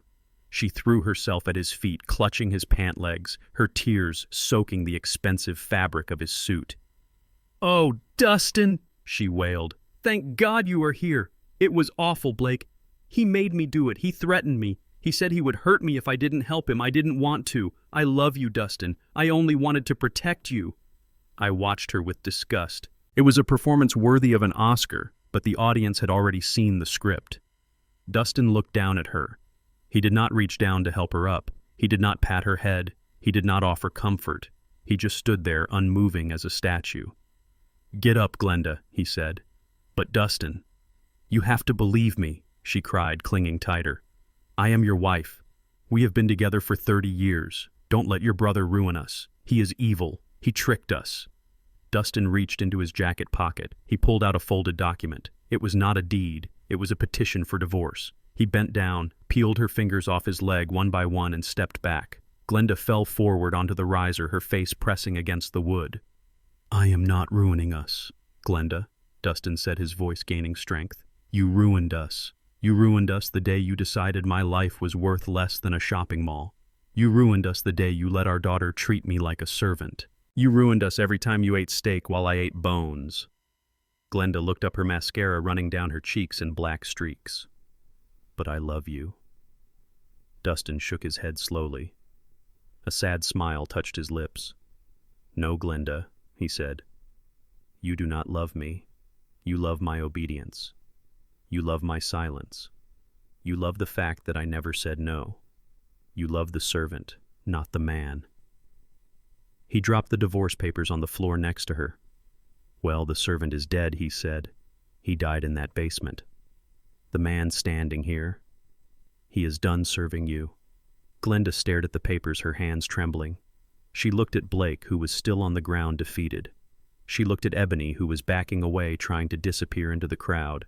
She realized she was alone. Completely and utterly alone. Blake started to laugh. It was a jagged, broken sound. "So what?" he sneered, struggling to his feet. "So you are leaving. Big deal. You still can't prove anything. The recordings are inadmissible. It is hearsay. You can't touch us. We will fight this. We will tie you up in court for years. You will never see a dime of that $4 million. Mercer stepped forward again, checking his watch. "Actually," Mr. Thomas Mercer said calmly, "that is not entirely accurate. You see, while Duke here was entertaining your guests, I was busy making a few phone calls, specifically to the district attorney's office." Blake froze. "The DA, yes," Mercer continued. "We sent them the recordings this morning, along with the photos of the gas line tampering and the financial records of your embezzlement. In this state, one-party consent for recording applies when there is a reasonable suspicion of a felony in progress and conspiracy to commit murder." Well, that is definitely a felony. Sirens wailed in the distance, getting louder every second. Blue lights began to flash against the trees in the front yard. Blake's face went white. He looked toward the gate toward the alley, looking for an escape route. "Don't even think about it," the bodyguard growled, stepping into his path. Police officers swarmed into the backyard, their radios crackling. They were led by a stern-faced detective who walked straight up to the stage. "Blake Thomas," the detective asked. Blake nodded dumbly. "You are under arrest for attempted murder, financial fraud, and elder abuse," the detective said, pulling out handcuffs. Blake tried to run. He made a desperate lunge for the fence, but the bodyguard tripped him effortlessly. He face-planted into the grass. 2 officers were on him in seconds, dragging his arms behind his back and clicking the cuffs into place. "I didn't do it!" Blake screamed as they hauled him up. It was the old man. "He set me up." "Glenda, tell them it was your idea." Glenda scrambled backward, shaking her head frantically. "No, he is lying. He forced me. I am a victim." "Mrs. Robinson," the detective said, turning to her, "we have a warrant for your arrest as well. Conspiracy to commit fraud and elder abuse. Please place your hands behind your back." Glenda screamed. It was a high, thin sound of pure terror. "No, you can't. I am a pillar of this community. I am a church-going woman." An officer stepped onto the stage and gently but firmly turned her around, cuffing her wrists. She looked at Dustin, her eyes pleading. "Dustin, please, tell them. Tell them I took care of you." Dustin looked at her one last time. He looked at the woman who had stolen 30 years of his life. "You took care of me, all right," he said quietly. "You took care of me until there was almost nothing left. Goodbye, Glenda." They led her away, weeping and wailing, her heels dragging in the grass. Ebony stood by the cake table, frozen. The detective walked over to her. "Ms. Robinson," he asked. She nodded, tears streaming down her face. "You are not under arrest at this time," the detective said, "but we will need you to come to the station for questioning. Your involvement in the financial exploitation is significant." Ebony looked at me. Then she looked at Dustin. "Daddy," she whispered, "help me." Dustin looked at his daughter, the girl he had sold his truck for, the girl who had tried to cut a side deal to steal his house. He walked over to her. He reached into his pocket and pulled out a $20 bill, the same amount Glenda used to give him for a monthly allowance. He handed it to her. "Here," he said, "for the cab." He turned his back on her and walked away. The party was over. The guests were dispersing, whispering, shaking their heads. The police were putting Blake and Glenda into the back of cruisers. I walked up to Dustin. I put my hand on his shoulder. "You did good, brother," I said. He looked at me. His eyes were wet, but he was smiling, a real smile. I learned from the best he said. We stood there in the fading light, 2 brothers identical in face, finally united in spirit. The nightmare was over. The house was empty. And the future was wide open. The gavel fell with a sound that echoed like a gunshot in the quiet courtroom. It was the sound of finality, the sound of a door slamming shut on a 30-year nightmare. I sat in the front row of the gallery wearing my charcoal suit, my hands resting calmly on my knees. I watched the judge, a stern woman who had seen enough greed to last a lifetime, deliver her verdict. She did not mince words. She called their actions depraved. She called them predatory. And then she delivered the punishment. Blake stood at the defense table, his orange jumpsuit hanging loosely on his frame. He had lost 20 pounds in the 3 months he had spent in county jail awaiting trial. His arrogance was gone, replaced by a twitchy, desperate fear. When the judge announced the sentence 10 years in a federal penitentiary without the possibility of parole, he let out a sound that was half sob, half whimper. He looked back at the gallery, his eyes scanning the faces for someone, anyone who might save him. He looked at his former boss, Mr. Henderson, who sat stone-faced 2 rows behind me. He looked at Ebony, who was not even there, and then he looked at me. I held his gaze. I did not smile. I did not gloat. I just looked at him with the cold indifference of a man watching a bug get stepped on. He had tried to kill my brother for money. He had tried to kill me. He deserved every day of those 10 years.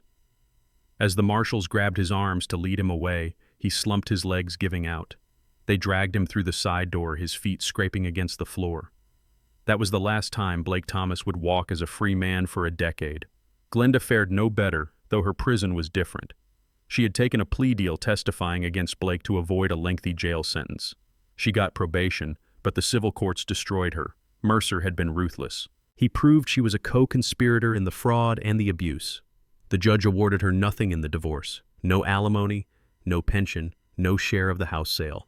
She walked out of that marriage with the clothes on her back and a suitcase full of bitterness. I drove by her new address a week ago just to see it for myself. She lives in a basement apartment on the south side of the city now. It is a damp, dark little place with bars on the windows and a view of a dumpster. The irony was so thick I could taste it. She had forced Dustin to live in a basement for 5 years, and now she would spend her twilight years in one. I saw her walking to the bus stop wearing a faded coat, looking 20 years older than she had at the party. She works as a night cleaner at an office building downtown. She scrubs floors, she empties trash cans, she cleans up after people who do not even know her name. The church ladies she used to gossip with have shunned her. Her social standing is gone. She is alone, a ghost haunting the ruins of her own greed. And then there is Ebony, my dear niece. She was not arrested, but her sentence is perhaps the most humiliating. The video of her attacking Blake at the party went viral. It was viewed millions of times. The comments were brutal. Her friends, the social climbers she tried so hard to impress, dropped her immediately. She was fired from her job at the boutique. She has been blacklisted from every decent establishment in Atlanta. She works at a diner off the interstate, now serving truck drivers and tourists who do not know who she is. I stopped there on my way out of town. I sat in a booth in the back and watched her. She looked tired. Her hair was messy, her apron stained with grease. A customer yelled at her for bringing him cold coffee, and she just took it. She apologized, her head lowered. The entitlement was beaten out of her, replaced by the crushing weight of minimum wage and debt. She owes thousands in legal fees and credit card bills. She lives in a studio apartment with 2 roommates she despises. She saw me as I was leaving. She stopped holding a coffee pot, her eyes widening with a mix of shame and hope. She took a step toward me, maybe to ask for money, maybe to ask for forgiveness. I did not wait to find out. I left a $20 bill on the table and walked out the door. That was the last money she would ever see from a Robinson.